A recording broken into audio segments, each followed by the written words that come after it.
Praise the Lord. கர்த்தருடைய பரிசுத்த நாமத்துக்கு மகிமை உண்டாவதாக. ஆஸ்டின் தமிழ் சபை மாலை ஆராதனைக்கு கடந்து வந்திருக்கிற ஒவ்வொருவரையும் கர்த்தராகிய இயேசுவின் நாமத்தினால வாழ்த்தி வரவேற்கிறோம். கர்த்தர் நல்லவர், அவர் கிருபை என்றும் உள்ளது. ஆமென். சங்கீதம் 84 இப்படியாக வாசிக்கிறோம். சேனைகளை கர்த்தாவே, உமது வாசஸ்தலங்கள் எவ்வளவு இன்பமானவைகள். என் ஆத்துமா கர்த்தருடைய ஆலய பிரகாரங்களின் மேல் வாஞ்சையும் கவனமுமாய் இருக்கிறது. என் இருதயமும் என் மாம்சமும் ஜீவனுள்ள தேவனை நோக்கி கம்பீர சத்தமிடுகிறது. என் ராஜாவும் என் தேவனுமாகிய சேனைகளின் கர்த்தாவே, உம்முடைய பீடங்கள் அண்டையில் அடைக்கலான் குருவிக்கு வீடும் தகைவலான் குருவிக்கு தன் குஞ்சுகளை வைக்கும் கூடும் கிடைத்ததே. உம்முடைய வீட்டில் வாசமாய் இருக்கிறவர்கள் பாக்கியவான்கள், அவர்கள் எப்பொழுதும் உம்மை துதித்துக் கொண்டிருப்பார்கள். ஆமென். கர்த்தருடைய வீட்டில் வாசமாய் இருக்கிறவர்கள் பாக்கியவான்கள், அவர்கள் எப்போதும் கர்த்தரை துதித்துக் கொண்டிருப்பார்கள். ஆமென். கர்த்தரை துதிக்க, அவரை மகிமைப்படுத்த நம்ம இந்த இடத்துல கூடி வந்திருக்கிறோம். கர்த்தர் தாமே இந்த ஆராதனை ஆசீர்வதிப்பாராக. தகப்பனே, உம்மை நன்றியோடு நாங்கள் உம்மை துதிக்கிறோம், உம்மை ஸ்தோத்திரிக்கிற ராஜா. கர்த்தாவே, நீ நல்லவர் ஐயா, உம்முடைய கிருபை என்றும் உள்ளது ஆண்டவரே. அப்பா, உம்மை நன்றியோடு நாங்கள் உம்மை துதிக்கிறோம். அப்பா, சேனைகளின் கர்த்தாவே, உம்முடைய வாசஸ்தலங்கள் எவ்வளவு இன்பமானவைகள் அப்பா. ஆண்டவரே கர்த்தாவே, ஹல்லேலூயா. நீர் ஆண்டவரே அப்பா, ஆண்டவரே நீர் மகிமையுள்ள தேவன் ஆண்டவரே. அப்பா, நீர் என்னாலும் ஸ்தோத்தரிக்கப்படத்தக்கவர் அப்பா. ஆண்டவரே, மகிமை மகத்துவத்தை அணிந்து கொண்டிருக்கிறவர் அப்பா. பராக்கிரமத்தை கட்சியால் கட்டி கொண்டிருக்கிறவர் ஆண்டவரே. அப்பா, நாங்கள் உம்மை துதிக்கிறோம், உம்மை ஸ்தோத்தரிக்கிறோம் அப்பா. எங்களுடைய வாய் உம்முடைய துதியினால் நாள்தோறும் உம்முடைய மகத்துவத்தினால நிரம்பி இருக்கணும் அப்பா. உம்மை தேடுகிறவர்கள் அப்பா எப்போதும் உம்மை மகிழ்ந்து களி கூறுவார்கள் என்று சொல்லி எழுதியிருக்கிறேன் அப்பா. ஆண்டவரே, உம்மை தேடி நாங்கள் இந்த இடத்துக்கு நாங்கள் வந்திருக்கிறோம் அப்பா. முழு இருதயத்தோடு என்னை தேடுவீர்கள், தேடுகள் கண்டடைவீர்கள் என்று சொல்லியிருக்கிறீங்களே ஆண்டவரே. கர்த்தாவே ஸ்தோத்திர, நன்றி ராஜா. அப்பா, நன்றியோடு நாங்கள் உம்மை துதிக்கிறோம், உம்மை ஸ்தோத்திரிக்கிறோம் அப்பா. நாம் பெலனாகிய தேவனை கம்பீரமாக பாடி யாக்கோபின் தேவனை குறித்து ஆர்ப்பரியுங்கள் என்று சொல்லி வாசிக்கிறோம் அப்பா. எங்கள் பெலனாகிய கர்த்தாவை நாங்கள் கம்பீரமாய் நாங்கள் பாடுகிறோம் அப்பா.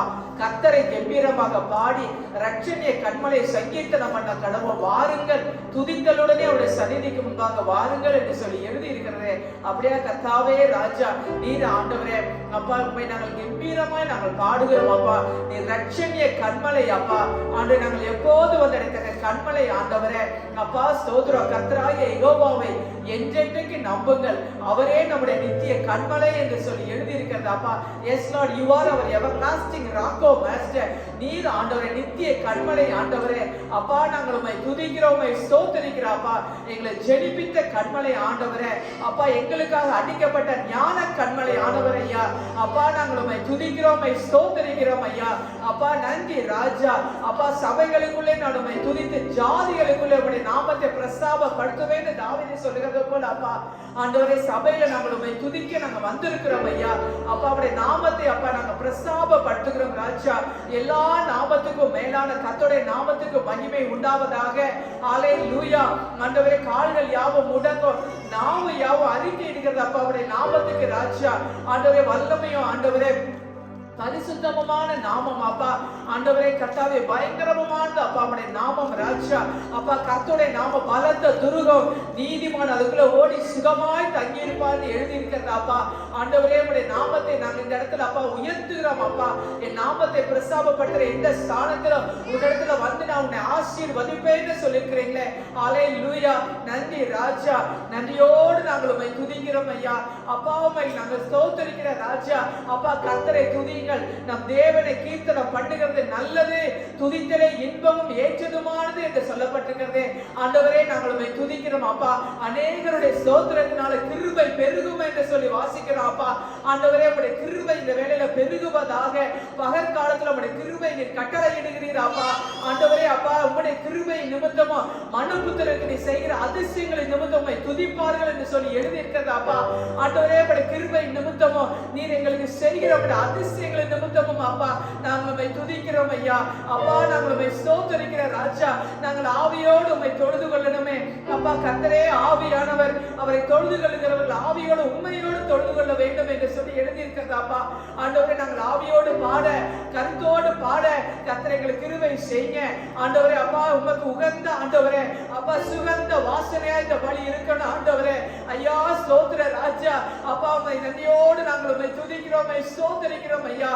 எங்கள் விசுவாசிகளோட உள்ளத்திலிருந்து ஜீவ தண்ணீரோட நதிகள் புறப்பட்டு வரும் ஓடுன்னு சொல்லியிருக்கீங்களே. ஜீவ தண்ணீருள்ள நதிகள் அப்பா இந்த இடத்துல அப்பா எங்க உள்ளத்திலிருந்து புறப்பட்டு ஓடு வருவதாக ஆண்டவரே ஸ்தோத்திரம். நன்றி ராஜா அப்பா, நன்றியோடு நாங்கள் உம்மை துதிக்கிறோம் ஐயா. உம்முடைய ஆலயத்தின் நடுவில் அப்பா உம்முடைய கிருபையை நான் சிந்தித்துக் கொண்டிருக்கிறேன் என்று தாவீது சொல்கிறத போல அப்பா இந்த இடத்துல உம்முடைய கிருபையை நாங்கள் சிந்திக்கிறோம் ஐயா. அப்பா உம்முடைய கிருபைகளை நாங்கள் புகழுகிறோம் அப்பா. ஆண்டவரே ராஜா அப்பா ஸ்தோத்திரம். உம்முடைய கிருபை வானங்களிலும் உம்முடைய சத்திய மேகமண்டலங்கள் பரியந்தமாய் எட்டுகிறதே. உமக்கு நாங்கள் நன்றி செலுத்துகிறோம் ஐயா. உம்மை நன்றியோடு நாங்கள் உம்மை துதிக்கிறோம். கர்த்தருடைய மகிமை பிரசன்னத்தினால இந்த இடம் நிரம்பும்படியா நாங்கள் ஜெபிக்கிறோம் அப்பா. நீர் எல்லாவற்றையும் நிரப்புகிறவர் அப்பா. உம்முடைய வஸ்திர தொங்கலால் தேவாலயம் நிரம்பி இருக்கிறதே. அப்படியா இந்த இடத்தை கர்த்தர் நீ நிரப்புவீராக. நிறைவானவர் நீர் வரும்பொழுது எல்லா குறைவுகளும் விலகி போகிறது அப்பா. நீர் ஆளுகை செய்வீராக. ஜலத்தின் மேல் அசைவாடின ஆவியானவர் அப்பா இந்த இடத்துல நீர் அசைவாடுவீராக. ஹல்லேலூயா. நன்றி ராஜா அப்பா. நாங்கள் விடுதலையோடு நாங்கள் உம்மை ஆராதிக்க கர்த்தர் எங்களுக்கு கிருபை செய்யுங்க அப்பா. நாங்க சிறுகவும் நீங்க பெருக வேண்டும் ஆண்டவரே. அப்பா நீரே இந்த இடத்துல மகிமைப்படுவீராக ஆண்டவரே. வருகிற ஜனங்களை கர்த்தர் துரிதமாய் அழைத்து வருவீராக. சகல தடைகளை விலகிட்டு இயேசுவின் நாமத்தினாலே ஆண்டவரே அப்பா ஸ்தோத்திரம். நன்றி ராஜா. சகல ஜனங்களை கைகொட்டி பாடுங்கள், கர்த்தருக்கு புது பாட்டை பாடுங்கள் என்று சொல்லி எழுதியிருக்கிறது அப்பா. ஆண்டவரே கர்த்தருக்கு நாங்க புதிய பாடல்களை பாடி உம்மை மகிமைப்படுத்த கர்த்தர் எங்களுக்கு கிருபை செய்யுங்க அப்பா. ஆண்டவரே ஸ்தோத்திர ராஜா அப்பா. செய்தி வேலையோட கரத்துல ஒப்பு கொடுக்கிறோம் அப்பா. பாஸ்டரை பலப்படுத்துங்க ஆண்டவருடைய வார்த்தைகள் வல்லமையோடு அதிகாரத்தோடு புறப்பட்டு வரும்படியா நாங்க ஜெபிக்கிறோம் அப்பா. ஆண்டவரே உங்களுடைய வார்த்தைகளை ஆண்டவரே அனுப்பி நீங்க சுகமாக்குங்க ஆண்டவரே. நன்றி ராஜா அப்பா. துதிக்கிற சண்டே ஸ்கூல் ஊழியர்களை கர்த்தர் நீர் ஆசீர்வதிப்பீராக அப்பா. அந்த மாலை வேளையில அப்பா நீரே மகிமைப்படுவீராக. பரிசுத்த அலங்காரத்தோடு கர்த்தரை தொழுது கொள்ளுங்கள் பூலோகத்தாரே. நீங்கள் யாவரும் அவருக்கு முன்பாக நடுங்குங்கள் என்று சொல்லி வாசிக்கிறாப்பா. பயத்தோடு நடுக்கத்தோடு நாங்கள் உம்மை ஆராதிக்க கர்த்தர் எங்களுக்கு கிருபை செய்யுங்க.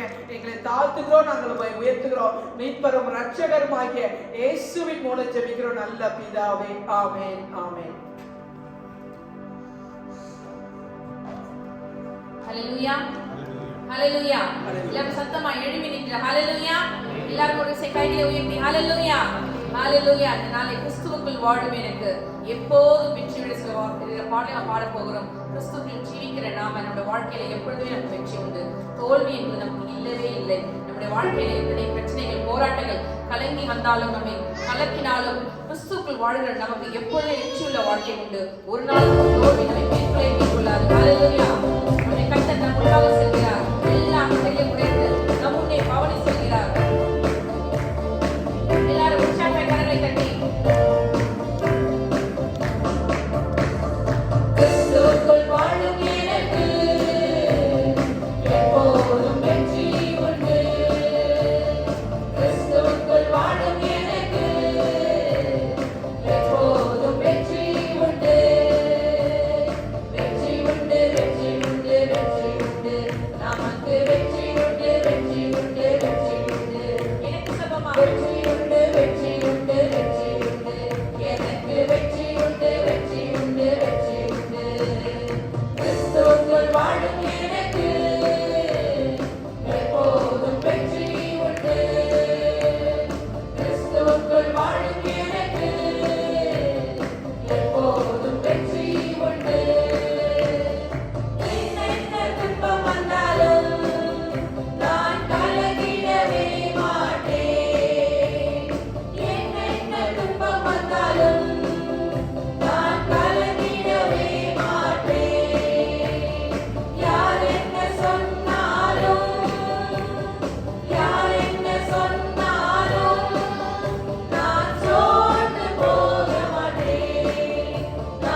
எப்பொழுதும் எல்லாரும் உற்சாகமாய் கரங்களை தட்டி ஹalleluya. நம் ராஜா எப்பொழுதும் நம் முன்னே செல்கிறார். நமக்கு முன்பாக போய் எல்லா தடைகளையும் உடைத்து எல்லா கோணலான வழிகளை செவ்வையாக்கி நமக்காக அவர் ஹalleluya வெற்றி கொடியை பிடித்து நமக்காக அவர் முன்பாக போகிற தேவனுக்கு நமது நாளிலே கரங்களை தட்டி அப்பா நன்றி செலுத்துவோமா. நன்றி ஆவியானவரே, நன்றி அப்பா, நன்றி தகப்பனே. அப்பா நீர் எங்களுக்காக அப்பா சாபங்களை எல்லாம் நீக்கி போட்டீரப்பா, பாவங்களை எல்லாம் நீக்கி போட்டீரப்பா. உண்மை நீ கிருபாதார பலியாய் அப்பா உண்மை அந்த சிலுவையில எங்களுக்காக கடைசி சொட்டு ரத்தம் வரைக்கும் எங்களுக்காக அந்த சிலுவையில ஆணி எடுக்கப்பட்டீரே.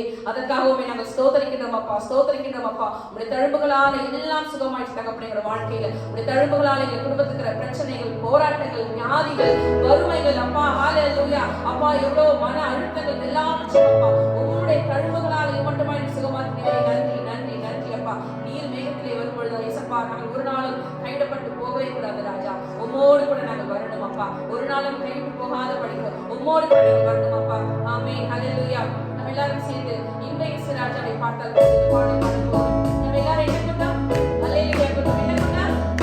ஹalleluya பண்ணோம். எல்லாரும் உற்சாகமாய் கரங்களை தட்டி பாடுவோமா? இந்த இயேசு ராஜாவை நான் பார்த்தால் போதும், மகிமையில் அவரோடு நான் வாழ்ந்தால் போதும். இந்த இயேசு ராஜாவை நான் பார்த்தால் போதும், மகிமையில் அவரோடு நான் வாழ்ந்தால் போதும். நித்தியமா மோட்ச வீட்டில் சேர்ந்தால் போதும், நித்தியமா மோட்ச வீட்டில் சேர்ந்தால் போதும். ஹalleluya கூட்டத்தில் நான் மகிழ்ந்தால் போதும், ஹalleluya கூட்டத்தில் நான் மகிழ்ந்தால் போதும். இந்த இயேசு ராஜாவை நான் பார்த்தால் போதும், மகிமையில் அவரோடு நான் வாழ்ந்தால் போதும். இந்த இயேசு ராஜாவை நான் பார்த்தால் போதும், மகிமையில் அவரோடு நான் வாழ்ந்தால் போதும். இயேசுவின் இரத்தத்தாலே மீட்கப்பட்டு, வசனமாம் வேலியாலே காக்கப்பட்டு, இயேசுவின் இரத்தத்தாலே மீட்கப்பட்டு, வசனமாம் வேலியாலே காக்கப்பட்டு, கரைதிரையற்ற பரிசுத்தரோடு, கரைதிரையற்ற பரிசுத்தரோடு,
மகிமையில் அவரோடு நான் வாழ்ந்தால் போதும். ஆகாய காலம் என்றும் பொழுதிடுமே, ஏழை என் நாவல் என்று திட்டிடுமோ. ஆகாய காலம் என்று பொழுதிடுமோ, ஏழை என் நாவல் என்று திட்டிடுமோ. அப்பா என் கண்ணீர் என்று துடைக்கிறாரோ, அப்பா என் கண்ணீர் என்று துடைக்கிறாரோ. ஆவலாய் ஏங்கிடுமே எனக்கு தரும், ஆவலாய் ஏங்கிடுமே எனக்கு தரும். எங்கள் இயேசு ராஜாவை நான் பார்த்தால் போதும், மகிமையில் அவரோடு நான் வாழ்ந்தால் போதும். எங்கள் இயேசு ராஜாவை நான் பார்த்தால் போதும், மகிமையில் அவரோடு நான் வாழ்ந்தால் போதும். நித்தியமா மோட்சத்தில் சேர்ந்தால் போதும், நித்தியமா மோட்சத்தில் சேர்ந்தால் போதும். அல்லேலூயா கூட்டத்தில் நான் மகிழ்ந்தால் போதும், அல்லேலூயா கூட்டத்தில் நான் மகிழ்ந்தால் போதும். எங்கள் இயேசு ராஜாவை நான் பார்த்தால் போதும், மகிமையில் அவரோடு நான் வாழ்ந்தால் போதும். எங்கள் இயேசு ராஜாவை நான் பார்த்தால் போதும், மகிமையில் அவரோடு நான் வாழ்ந்தால் போதும்.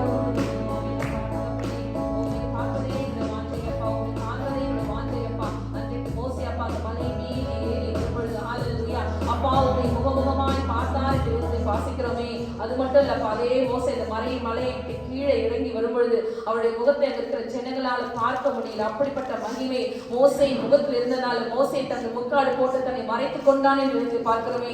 அந்த மகிமை அப்பா, அந்த மகிமைக்குள்ள நாங்களும் கடந்து வரணும் அப்பா. நாங்களும் உம்மோடு கூட ஏறி வருகிற அப்பா, அந்த பர்வதத்தின் மீது ஏறி வருகிற அனுபவம். ஹல்லேலூயா. எல்லாருமே கண்ணை தட்டி கேட்போமா அப்பா, அந்த அனுபவத்தை நீங்க கொடுங்க ஏசப்பா, அந்த அனுபவத்தை கொடுக்கிறாங்க. ஹல்லேலூயா. அப்பா நீ ஊற்றுகிறாங்க எங்கள் மீது அப்பா, நீ ஊற்றப்படும்படியாய் நாங்கள் இந்த வேலையை ஜெபிக்கிறோமே தகப்பனே. ஹல்லேலூயா. எல்லாருமே விசுவாசமான மாறவர்களுக்கு கடந்து போகிறோம். இந்த நாள் ஆவியானவரை கேட்போமா, நீரைகளை அபிஷேகிக்கிறாங்க, நீரைகளை கடத்துகிறாங்க. ஹல்லேலூயா. கர்த்தாவே அப்பா, நீரை பிரியமாக செய்கிறாங்க. ஹல்லேலூயா. எல்லாரும் தன்மை கரங்களை தட்டி விண்ணப்பத்தை கேட்கிறவர், நாம் கண்ணீரை காண்கின்றவர், அவரே எல்லாமே கொடுக்கும்.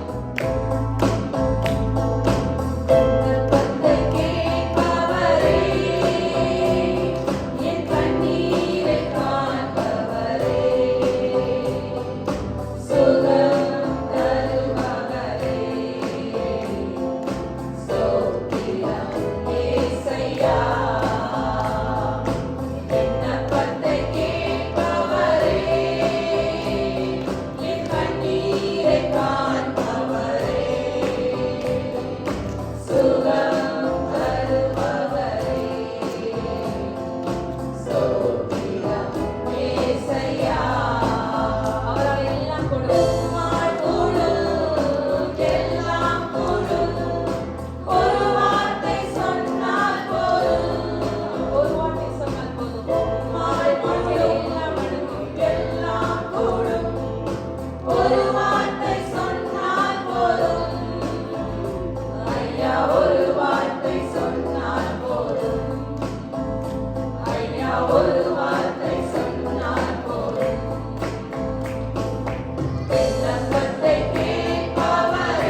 ஹalleluya ஹalleluya. அந்த தகன பலியை சமூகத்தை வைக்கும் பொழுது அந்த தகன பலியிலிருந்து சுகந்த வாசனை புறப்பட்டது என்கிறதை பார்க்கிறோம். இந்த நாளை கூட நம்ம எல்லாரும் நம்ம தகன பலிகளா இந்த நாளில் இந்த வேளையிலே அவனுடைய கரத்திலே ஒப்பு கொடுப்போமா? எல்லாரும் வாணித்தனை சொல்லுவோமா? ஆவியானவரே அப்பா, எங்களுடைய சமூகத்தை தகன பலியாய் நாங்கள் எங்களை வைக்கிறோம் அப்பா, தகன பலியாய் வைக்கிறோம் அப்பா. எங்களுக்கு இந்த சுகந்த வாசனை வரணும் அப்பா. சுகந்த வாசனை, ஒரு சுகந்த வாசனை வரும்போதுதான் கர்த்தர் அதை முகந்து பார்ப்பார். ஒரு விஷயம் நம்மை ஆராய்வோமா? நம்ம இன்னைக்கு தகன பலிகளை வைக்கும் பொழுது நம்மளுக்கு இந்த சுகந்த வாசனை புறப்பட்டு வருகிறதா இல்லையா? ஹalleluya. ஆவியானவரே நாங்கள் ஸ்தோத்திரிக்கிறோம் அப்பா. ஹalleluya. கர்த்தாவே உமக்கு ஸ்தோத்திரம் அப்பா. வானத்தை பூமி படைத்த கர்த்தருக்கு ஒத்தாசை வரும் என்ற வார்த்தைப்படியாக அவரே நமக்கு ஒத்தாசை வரும் பருவம். நம்முடைய கண்களும் நம்முடைய கைகளும் எப்பொழுதும் அவரே நோக்கி இருக்கிறோம். அப்படியே கண்கள் உணர்ந்து நம்ம தாழ்மை பண்ணி பாடுவோமா?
போல ஒரு தடைகளோ ஒன்றாய் என்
உங்கள் மேல் மனதுருகும்படி எழுந்திருப்பார். கர்த்தர் நீதி செய்கிற தேவன், அவருக்கு காத்திருக்கிற அனைவரும் பாக்கியவான்கள் என்று ஏசாயா 30:18 சொல்லுகிறது. இந்த நாளில விழுந்து போன தாவீதின் கூடாரத்தை எழும்ப கட்டின தேவன் யெகோவா யோசேனு இந்த நாளில உங்களுடைய கூடாரத்தை கட்ட வாஞ்சியுள்ளவராக இருக்கிறார். யெகோவா சாபையோத் என்பதற்கு சேனைகளின் கர்த்தர் என்பது அர்த்தம். சேனைகளின் கர்த்தர். உங்கள் யுத்தங்களை, அவர் வெற்றி சிறந்த யுத்தத்தை நீங்கள் மீண்டுமாக எடுத்துக் கொண்டிருக்கிறீர்களா?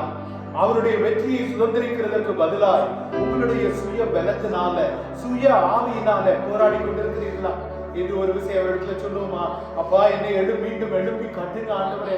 என் வாழ்க்கையில எந்த இடத்துல நான் விழுந்து கிடக்கிறேனோ, எந்த இடத்துல பிறராலே மிதிக்கப்படுகிறேனோ, எந்த இடத்துல கீழாய் பார்க்கப்படுகிறேனோ, என்னை மீண்டும் எழும்ப கட்டுங்க ஆண்டவரே.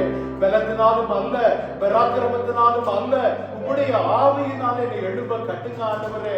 ஓடி பார்த்தேன் ஆண்டவரே, ஓட முடியல. நடக்க பார்த்தேன் ஆண்டவரே, நடக்க முடியல. எழும்ப பார்த்தேன், எழும்ப முடியல. உம்மை நோக்கி பார்க்கிறேன் ஆண்டவரே. அந்த உடவனை பார்த்து சொன்னீரே, உன் படுக்கையை எடுத்துக்கொண்டு நட என்று என்னை பார்த்து சொல்லுங்க ஆண்டவரே. இருதயத்தின் ஆழத்திலிருந்து கேட்பீங்களா? எதை குறித்து உங்கள் இருதயம் சஞ்சலப்பட்டிருக்கிறது? பிள்ளைகளை குறித்தா, பெற்றோரை குறித்தா, வேலையை குறித்தா, நண்பர்களை குறித்தா, ஐஸ்வர்யங்களை குறித்தா, இன்வெஸ்ட்மெண்ட்ஸை குறித்தா, எதை குறித்து சஞ்சலப்பட்டு கொண்டிருக்கிறது? அவரிடத்துல சொல்லுவீங்களா? அவரிடத்துல சொல்லுவீங்களா? அப்பா, நீர் என்னை பார்த்து சொல்லுங்க ஆண்டவரே. ஒரு விசுவாசம் உன்னை குணமாக்கிற்று என்று சொல்லுங்க ஆண்டவரே. என்ன பார்த்து சொல்லுங்க ஆண்டவரே. உன் படுக்கையை எடுத்துக்கொண்டு நட என்று சொல்லுங்க ஆண்டவரே. அந்த முதிர் பெண்மணியை பார்த்து சொன்ன தேவன் நீ ஆண்டவரே. அப்பா, 18 வருடம் பெரும்பாலுள்ள ஸ்திரியை பார்த்து சொன்ன தேவன் இன்றைக்கு என்ன பார்த்து சொல்லுங்க ஆண்டவரே. அப்பா, பேதுருவை பார்த்து சொன்னீங்களே, உனக்காய் நான் ஜெபித்திருக்கிறேன் என்று சொன்னீங்களே. எனக்காய் ஜெபித்திருக்கிற தேவன் என் வாழ்க்கையை மீண்டும் எடுப்ப கட்டுங்க ஆண்டவரே. திரும்ப கட்டுங்க. விழுந்திருக்கிற இடங்கள் 2 மடங்கு பலத்தோடு எழும்பட்டும் ஆண்டவரே. பிள்ளைகள் விழுந்திருக்கிற இடங்கள் இன்னும் பலத்தோடு எழும்பட்டும் ஆண்டவரே. கர்த்தருடைய கரம் இதை செய்து முடிக்கும். கர்த்தருடைய கரம் இதை செய்து முடிக்கும் ஆண்டவரே. மனதுருகும் கர்த்தர், எங்களுக்காய் காத்திருக்கிற கர்த்தர். அப்பா, உங்களுக்கு உமக்காய் காத்திருக்கிற நாங்கள் பாக்கியவான்கள் ஆண்டவரே, பாக்கியவான்கள் ஆண்டவரே. இந்த நாளில நீ எங்கள் மத்தியிலே பிரசன்னமாவீராக. அப்பா, எங்களால் கூடாத காரியம் உங்களுடைய பிரசன்னத்தினால ஆகும் ஆண்டவரே. அதை அறிந்த தாவீது, அந்த ரகசியத்தை அறிந்த தாவீது சொன்னா, வேறு இடத்தில் 1000 நாள் வாழ்வதை விட உங்களுடைய பிரசன்னத்துல ஒரு நாள் எனக்கு மேலானது என்று சொன்னா, தகப்பனே, இந்த நாளில எந்த இடத்தில் இருந்தாலும் உங்களுடைய பிரசன்னத்தை உணர்ந்தவர்களா, உங்களுடைய பிரசன்னத்தை தாங்கி சொல்லுகிறவர்களா எங்கள் ஒவ்வொருவரையும் நீர் வழி நடக்கும்படிக்காய் ஜெபிக்கிறோம். இயேசுவின் வல்லமையுள்ள நாமத்தில் ஜெபிக்கிறோம். ஜீவனுள்ள நல்ல பிதாவே. ஆமென்.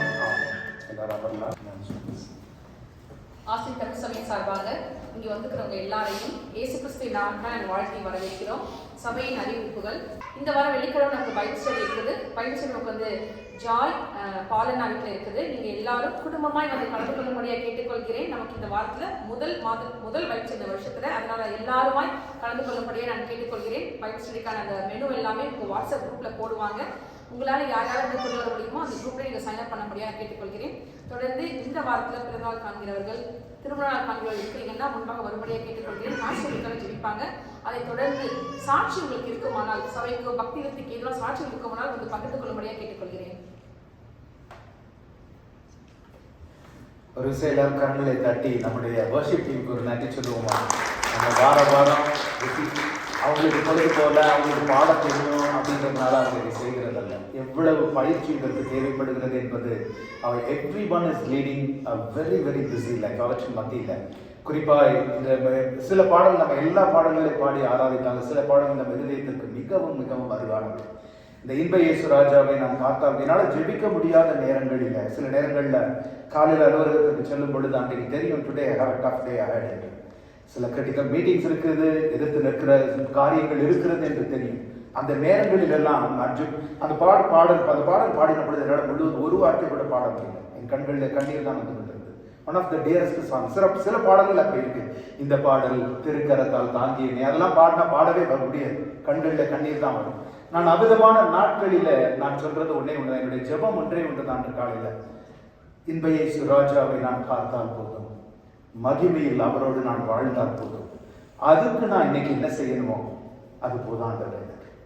When I'm unable to pray, that's what I say. Everything that I do, Lord, நான் செய்கிற எல்லா காரியங்களும் ஆண்டவரே, ஆபீஸ்ல வேலை செஞ்சாலும் சரி, குடும்பத்தில் ஒரு காரியத்தை செய்தாலும் சரி, சபையிலே செய்தாலும் சரி, சமூகத்தில் செய்தாலும் சரி, என்னோட நோக்கம் ஒன்னே ஒன்றுதான் ஆண்டவரே, இன்ப இயேசு ராஜாவை நான் பார்த்தால் போதும், மகிமையில் அவரோடு வாழ்ந்தால் போதும். அந்த ஒரு those kind of songs அந்த நாட்களில எவ்வளவு ஒரு ஆழமாய் அழகாய் எழுதியிருக்காங்க என்று நினைத்து, அதே போல முதல்ல நம்ம பாடின கிறிஸ்துவுக்குள் வாடும் எனக்கு வெற்றி உண்டு, those songs were Father Berkman வந்து அவருடைய ஊழியத்தினுடைய early daysல எழுதின பாடல்கள். அது அவர் எழுதினப்போ என்னென்ன துன்பம் வந்தாலும் நான் கலங்கிட மாட்டேன், யார் என்ன சொன்னாலும் நான் சோர்ந்து போக மாட்டேன்றது. he did not say it as a cliche, ஒரு பெரிய advice of he was going through those times. நான் கத்தோலிக்க மார்க்கத்திலிருந்து ரட்சிக்கப்பட்டவன், அதனால எனக்கு அதனுடைய வேதனைகள் எனக்கு தெரியும். பர்க்மான்ஸ் வந்த பொழுது எவ்விதமாகவெல்லாம் அவரை பற்றி பேசினார்கள் என்பதை, அவர் இறந்து போயிட்டாரு இது வரைக்கும் 3 தடவை சொல்லியிருக்காங்க தெரியுமா வாட்ஸ்அப்ல எல்லாம். எவ்விதமான அவமானங்களுக்கு இடையில அவர் கடந்து போனார் என்பதை பலர் அறிந்திருக்க மாட்டீர்கள். அந்த சூழ்நிலை அவர் எழுதினதான், என்னென்ன துன்பம் வந்தாலும் நான் கலங்கிட மாட்டேன், யார் என்ன சொன்னாலும் நான் சோர்ந்து போக மாட்டேன். இன்றைக்கு அவருடைய பாடல்களை பாடாத டினாமினேஷன்ஸே உலகத்தில் கிடையாது. From Catholic to CSI to Pentecostal, எல்லா டினாமினேஷன்லையும் இன்னைக்கு அவருடைய பாடல்களை பாடுறாங்க. அதனால அந்த அர்த்தமுள்ள பாடல்களை நாம் பாடும் பொழுது அதுவே நம்முடைய ஜெபம், அதுவே நம்முடைய ஜெபம். நாம் ஜெபிக்க முடியாத நேரங்களில் அந்த துதி நமக்கு கிடைக்கட்டும். கர்த்தருக்கு ஸ்தோத்திரம். சிலர் டிஸ்மிஸ் ஃபார் சண்டே ஸ்கூல்.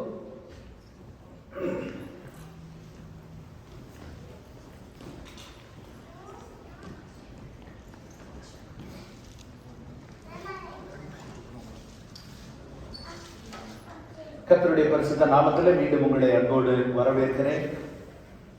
எப்பவுமே ஆஃப்டர் த நியூ இயர், பல வருடங்கள் நம்மோடு இருக்கிறவர்கள் அறிந்திருப்பீங்க, I do a follow through sermon from the New Year sermon. ஏன்னா நியூ இயர் சர்மன்ல வந்து ஒரு இருக்கிற ஒரு 30 minutes 40 minutesல வந்து நம்ம ஒரு we give it in a very abridged form, ஒரு நல்ல ஒரு சுருக்கமான ஒரு விஷயத்தை சொல்லிடுவோம். அடுத்த 1 or 2 weeks normally I expound on the New Year message to go to the depth of it. 99% of the time New Year sermon வந்து I cannot complete. அதனால நம்ம பேசுறது வந்து அங்கே பாதி தான் அங்கே நம்ம பேசியிருக்கோம். அதனால இந்த நாளில் இந்த அதுவும் பிகாஸ் நான் ட்ராவல்லேருந்து வந்ததுனால even my wife was asking, நான் வேணா இன்னைக்கு இந்த வாரம் ப்ரீட் நான் சென்னையில் இருக்கட்டும், பிகாஸ் அந்த எக்ஸ்பவுண்டிங் வந்து ஒரு மாதம் கழித்து செஞ்சால் அதில் ஒரு எஃபெக்டிவ்னஸ் இருக்கு. அதனால நியூ இயர் சர்மன் எல்லாரும் கேட்டீங்க. கர்த்தர் நமக்கு அற்புதமான ஒரு வசனத்தை தந்திருக்கிறார். நாம் ஆளப்படும்படிக்காய், நங்கூரமிட்டு ஆளப்படும்படிக்காய் பூரண ரட்சிப்பும் ஞானமும் அறிவும் உன் காலங்களுடைய உறுதியாயிருக்கும். ஆமென். கர்த்தர் வல்லமையான ஒரு அற்புதமான ஒரு வசனத்தை தந்திருக்கிறார். அதனால மற்ற வசனத்துல வல்லமை இல்லை, அற்புதம் இல்லை என்பதல்ல. நான் எப்பவுமே சொல்ற மாதிரி God's promises are eternal, எந்நாளிலும் மாறாத உத்தரவாதங்கள். இந்த வருடம் தேவன் நம்மை ஆழப்படுத்த விரும்புகிற இடம் ரட்சிப்பு, நம்முடைய ரட்சிப்பு பூரணப்படலாம். ஒன்று. இரண்டாவது, நம்முடைய ஞானம் எங்கிருந்து வந்தது என்பதை ஒரு விஷயம் நாம் பின்னோக்கி பார்க்கலாம். மூன்றாவது, எந்த அறிவை, ஞானத்திற்கும் அறிவிற்கும் பெரிய வித்தியாசம் உண்டு. Knowledge is something you accumulate, you gather, you grow. Right? You keep adding on, gathering. நம்ம பிள்ளைங்களை பாருங்க, இப்போ அதாவது 5 வயசு பையன் மழையில பேசினா ரொம்ப ரசிச்சு என்ஜாய் பண்ணுவீங்க. ஒரு 15 வயசு பையன் வந்து மழையில பேசினா என்ன சொல்லுவீங்க? என்னடா என்ன வளரவே இல்லையா நீ, கேட்குமா இல்லையா? ஸோ பிள்ளைங்க வளர்ந்து கொண்டே இருக்கிறார்கள், அந்த அறிவு நாம். ஆனால் not everyone who is knowledgeable is wise.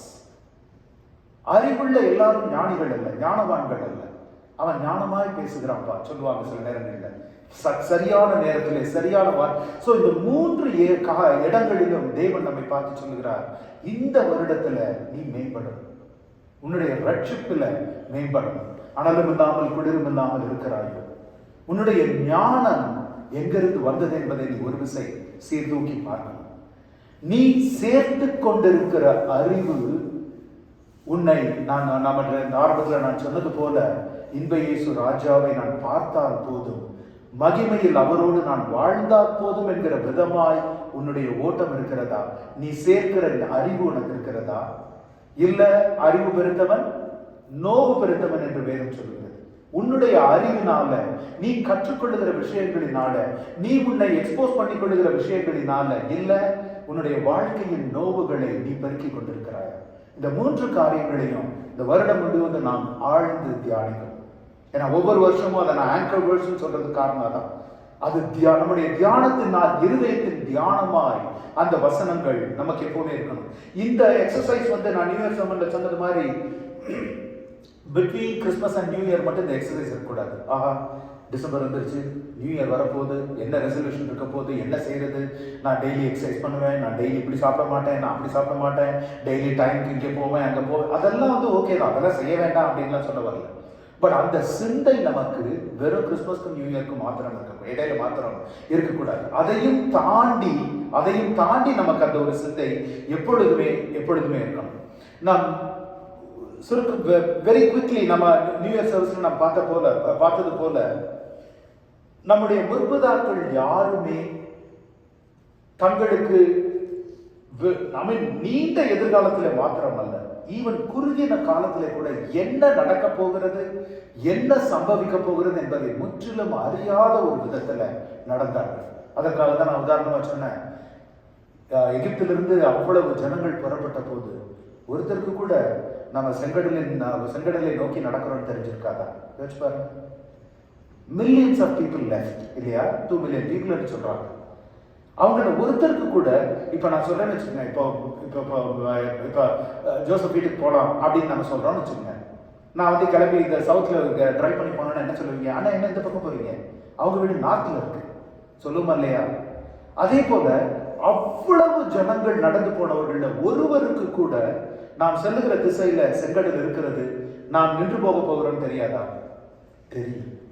They knew. But their life situation was so desperate that they had to get out. They didn't care. Not by choice, God will provide. அதான் நான் சொன்னேன், ஆபிரகாமிடத்தில் இருந்த அந்த விசுவாசம், Abraham விசுவாசித்தான், நம்புவதற்கு ஏதுமில்லாதிருந்தும் விசுவாசித்தான், அதே அவனுக்கு நீதி என்று எண்ணப்படுகிறது என்கிறதை போல தெரியும், அங்க செங்கடல் தான் இருக்குன்னு தெரியும். ஆனால் தேவன் ஏதாவது ஒரு வழி பண்ணுவார், எப்படியாவது பிரிப்பார். அவர்களுக்குள்ள அந்த ஒரு நம்பிக்கை இருந்தது. பல நேரங்களில் நம்முடைய வாழ்க்கையில we don't need to go to that desperate state to call upon the Lord. அந்த ஒரு டெஸ்பரேட் ஸ்டேஜ்க்கு வந்ததுக்கு அப்புறம் நான் அபுதமாய் ஓடணும், நான் அபுதமாய் ஜெபிக்கணும், நான் அபுதமாய் வசனத்தை வாசிக்கணும், அபுதமாய் நான் உணவு, நம்ம அதற்காக காத்திருக்க வேண்டிய அவசியம் இல்லை. காரணம் என்னன்னா, நம் ஒவ்வொருவருடைய வாழ்க்கையிலும் நிச்சயமாய் அந்த டெஸ்பரேட் சிச்சுவேஷன் வரும், நிச்சயமாய் வரும். அதனாலதான் இயேசுப்பா சொன்னாங்க, இந்த உலகத்தில் உங்களுக்கு உபத்திரவம் உண்டு, ஆனாலும் திடம் கொள்ளுங்கள். இந்த உலகத்துல உங்களுக்கு உபத்திரவமே கிடையாது, தைரியமா அப்படி சொல்லல. யோசிச்சு பாருங்க, 365 முறை வேத புத்தகம் சொல்லுகிறது, do not be afraid. பயம் என்று ஒன்று வரவே வராதுன்னா why should Bible say that?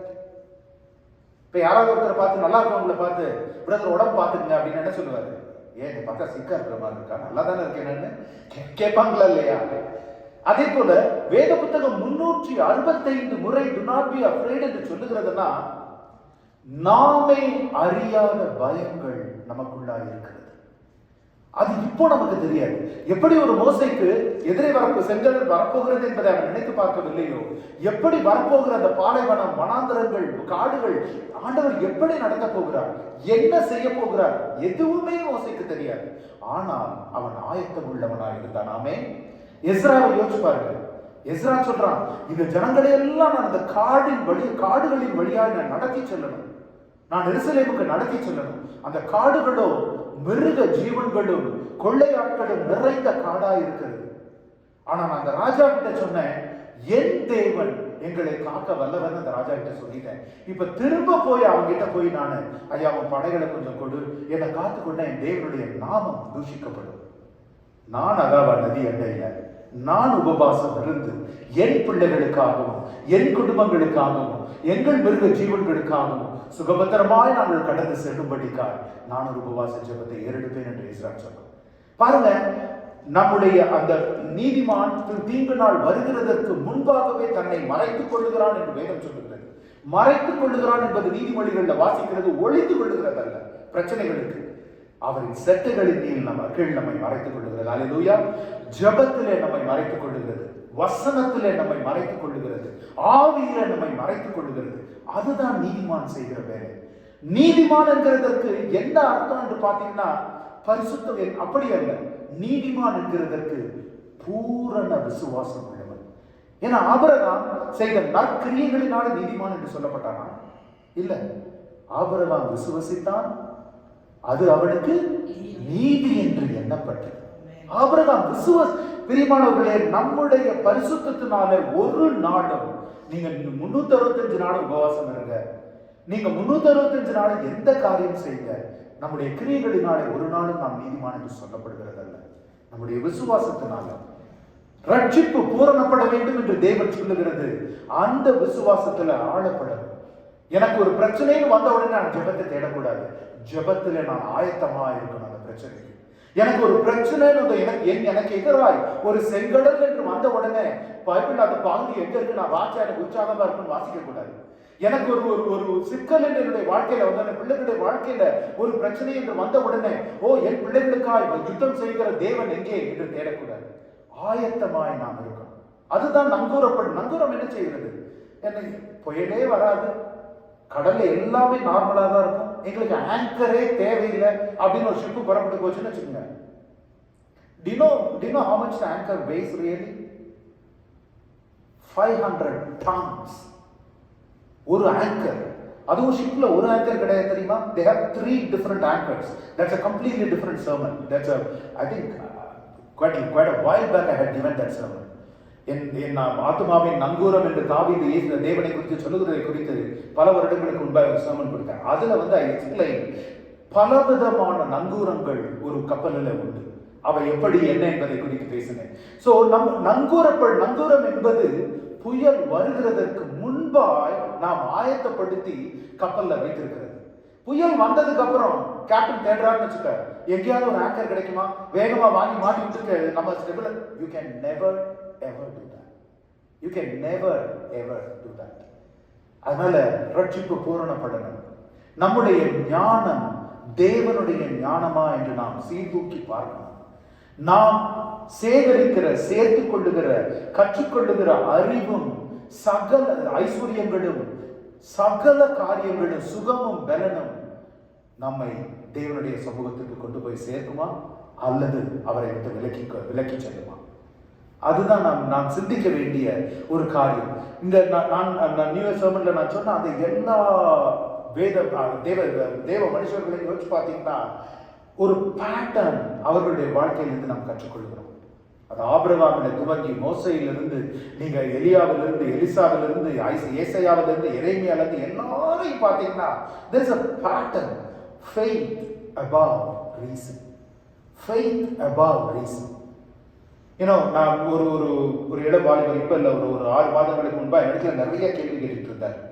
அவர் இந்த ரெடிட் அண்ட் கோரா ஃபோரம்ஸ் வந்து நிறைய வாசிக்கிறார்.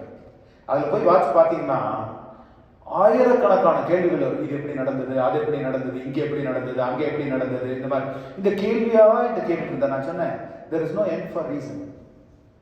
There is no end for reason, but there is an end for faith, and that is Jesus Christ. ஒரு நிலையில நீ நம்பி நீ எழுந்து வா, அப்புறம் பதில் புறப்படும். I said this many times, be a skeptic of the scripture, not a cynic. A skeptic will believe when enough proof is given. A cynic will never believe no matter what amount of proof is given. Are you a skeptic or a cynic? எந்த நம்ம வேதத்துல வாருங்கள் நாம் வழக்காடுவோம் என்று கர்த்தர் சொல்லுகிறார் என்று இருக்கிறது. தேவன் சொல்லுகிறார், நீங்க என்னிடத்துல வாங்க, நாம் வழக்காடி இந்த நீதியை கற்றுக்கொள்வோம் என்று தேவன் சொல்லுகிறார். அதனால நம்ம வேதத்துல கேள்வி கேட்கிறது தவறு கிடையாது. ஆனால் அவரை இன்னும் நான் அறிந்து கொள்ளணும், இன்னும் அவரை கெட்டி சேரணும், இன்னும் அவருக்காய் பிரயாசப்படணும் என்கிற வாஞ்சையோடு அந்த கேள்விகளை நாம் கேட்கும் பொழுது கர்த்தர் நமக்கு அனுகிரகம் செய்வார். பாருங்க, faith above reason. ஏன்னா அப்படி எல்லாவற்றையும் நாம் காரணம் கண்டு அறிந்து கொள்ள முடியும் என்றால் எதற்காக விசுவாசம்? There is no need for faith at all. They had faith above reason. இரண்டாவது பாருங்க, trust beyond circumstances. நம்புவதற்கு ஏதுமில்லாமல் இருந்தாலும், இவர் என்ன மோசே ஏதோ குச்சி வச்சுட்டு தண்ணியை பார்த்து ஆடிட்டு இருக்காரு அப்படிதான் கூட்டத்தில் இருக்கவங்க சொல்லியிருப்பாங்க. இவருக்கு என்ன ஏதோ பைத்தியத்தை முடிச்சு போச்சா, இவர் பாட்டுக்கு ஏதோ ஒரு குருட்டு தைரியத்துல உள்ளது கூட்டிட்டு வந்துட்டாரு, இப்ப இங்க வந்து பாரு என்ன செய்யுதுன்னு தெரியாம தண்ணியை பார்த்து குச்சி அப்படிதான் சொல்லிட்டு இருப்பாங்க.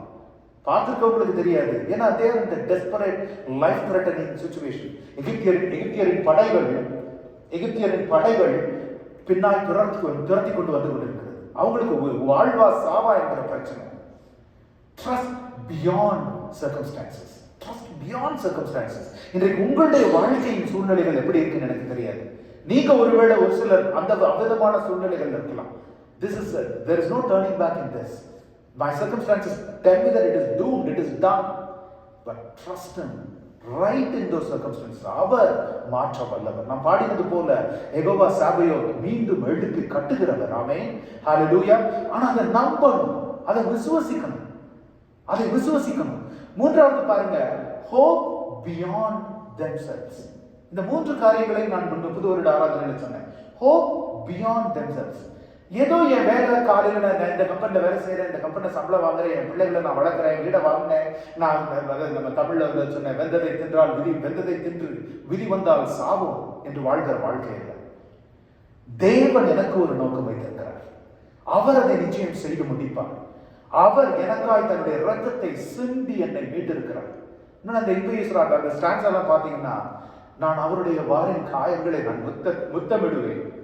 பாருங்க, அந்த ஒரு தேவ அன்பு நம் இருதயங்களில் ஊற்றப்படும் பொழுது நமக்கு தெரியும், I hope beyond myself. God has something to accomplish. அந்த தொலை நோக்கை தாவீது இழந்து போனதுனால தான் நான் தேவனுக்கு ஒரு ஆலயத்தை கட்டுவேன் என்று சொன்னான். அந்த தொலை நோக்கு தேவன் என்னை ஆசீர்வதித்தது தாவீது என்கிற தனி மனுஷனை உயர்த்துகிறதற்கு அல்ல. தேவன் என்னை ஆசீர்வதித்தது நான் அவரை நேசிக்கிறதுனால் அல்ல, அல்லது நான் அவரை வெறுக்கிறதுனால் அல்ல, நான் அவரை இல்லை. தேவன் என்னையும் தாண்டி தன் ஜனங்களுக்கு ஒரு நோக்கத்தை வைத்திருக்கிறார். அந்த நோக்கத்தை பாருங்க, சாலமோன் தன் தகப்பன் தாவீதிட்ட அதை கற்றுக்கொண்டதுனாலதான் தேவன் அவனுக்கு தோன்றின பொழுது அழகாய் சொல்லுகிறான், தேவா உனக்கு என்ன வேணும் தேவன் கேட்கிற பொழுது, உம்முடைய ஜனங்களை ஆளுகிறதற்கு எனக்கு ஞானம் கொடுங்க. அவன் சொல்றான், நான் ஜெயிக்கிற ராஜ்யங்களும் இந்த ஜனங்களும் என்னுடைய ஜனங்கள் அல்ல அப்பா, அவர்கள் உம்முடைய ஜனங்கள். அதனால் நம்முடைய வாழ்க்கையில் இந்த மூன்று காரியங்களும், faith above reason, trust beyond circumstances and hope beyond yourself. நம்மை தாண்டின, நமக்கு மீறின, நமக்கு மிஞ்சின, நம்மை விட பெரிதான ஒரு நோக்கத்தை தேவன் வைத்திருக்கிறார். என்னை கொண்டு மாத்திரமே அதை செய்து முடிப்பார். என் உதடுகளின் கனியாகிய ஸ்தோத்திர பலி என்று சங்கீதக்காரன் சொல்லுகிறான். நான் கொடுக்கிற, முன்னாடி இருக்கிறவங்க பாடிட்டு இருக்காங்க, எனக்கு சேர்த்து அவங்க பாடுறாங்க, சர்ச்சு தானே, அப்படிலாம் இருக்க முடியாது. What he looks for, however good or bad or ugly your voices, God wants to hear that voice. தேவன் உங்களுக்கு குரலை கொடுத்தவர், உங்கள் குரலை அவர் கேட்க வாஞ்சையா இருக்கிறார். உங்களுடைய வார்த்தைகளை அவர் கேட்க வாஞ்சையா இருக்கிறார். உங்களுடைய செவிகளை நீங்கள் திறக்கும்படிக்கு அவர் காத்திருக்கிறார். அதான் நான் சொன்ன அந்த பாருங்க, நான் ஏசாயா 30:18 சொல்லுகிறது, உங்களுக்கு இறங்கும்படி கர்த்தர் காத்திருப்பார். உங்களுக்கு இறங்கும்படி அவர் சொல்லுகிறாரு, ஐயோ என் மகனே, என் மகளே, நீ என்னிடத்துல வந்தா பதில் இருக்கிறது, இதற்கு நான் சுகப்படுத்த எனக்கு திராணி இருக்கிறது, நான் வாஞ்சையா இருக்கிறேனே, ஆனா வரமாட்டேங்கிறீங்க. But you are not coming. உங்களுக்கு இறங்கும்படி கர்த்தர் காத்திருப்பார் என்று 18 வாசிக்கிறோம். உங்கள் மேல் மனதுருகும்படி எழுந்திருப்பார். நீதி செய்கிற தெய்வன். நாம் எவ்வளவாய் அவரை தேடுகிறோம். ஒரு விஷயம் யோசிச்சு பாருங்க. ஒரு சடங்காய், ஒரு மதமாய் அவரை நாம் மாற்றிவிட்டோமா?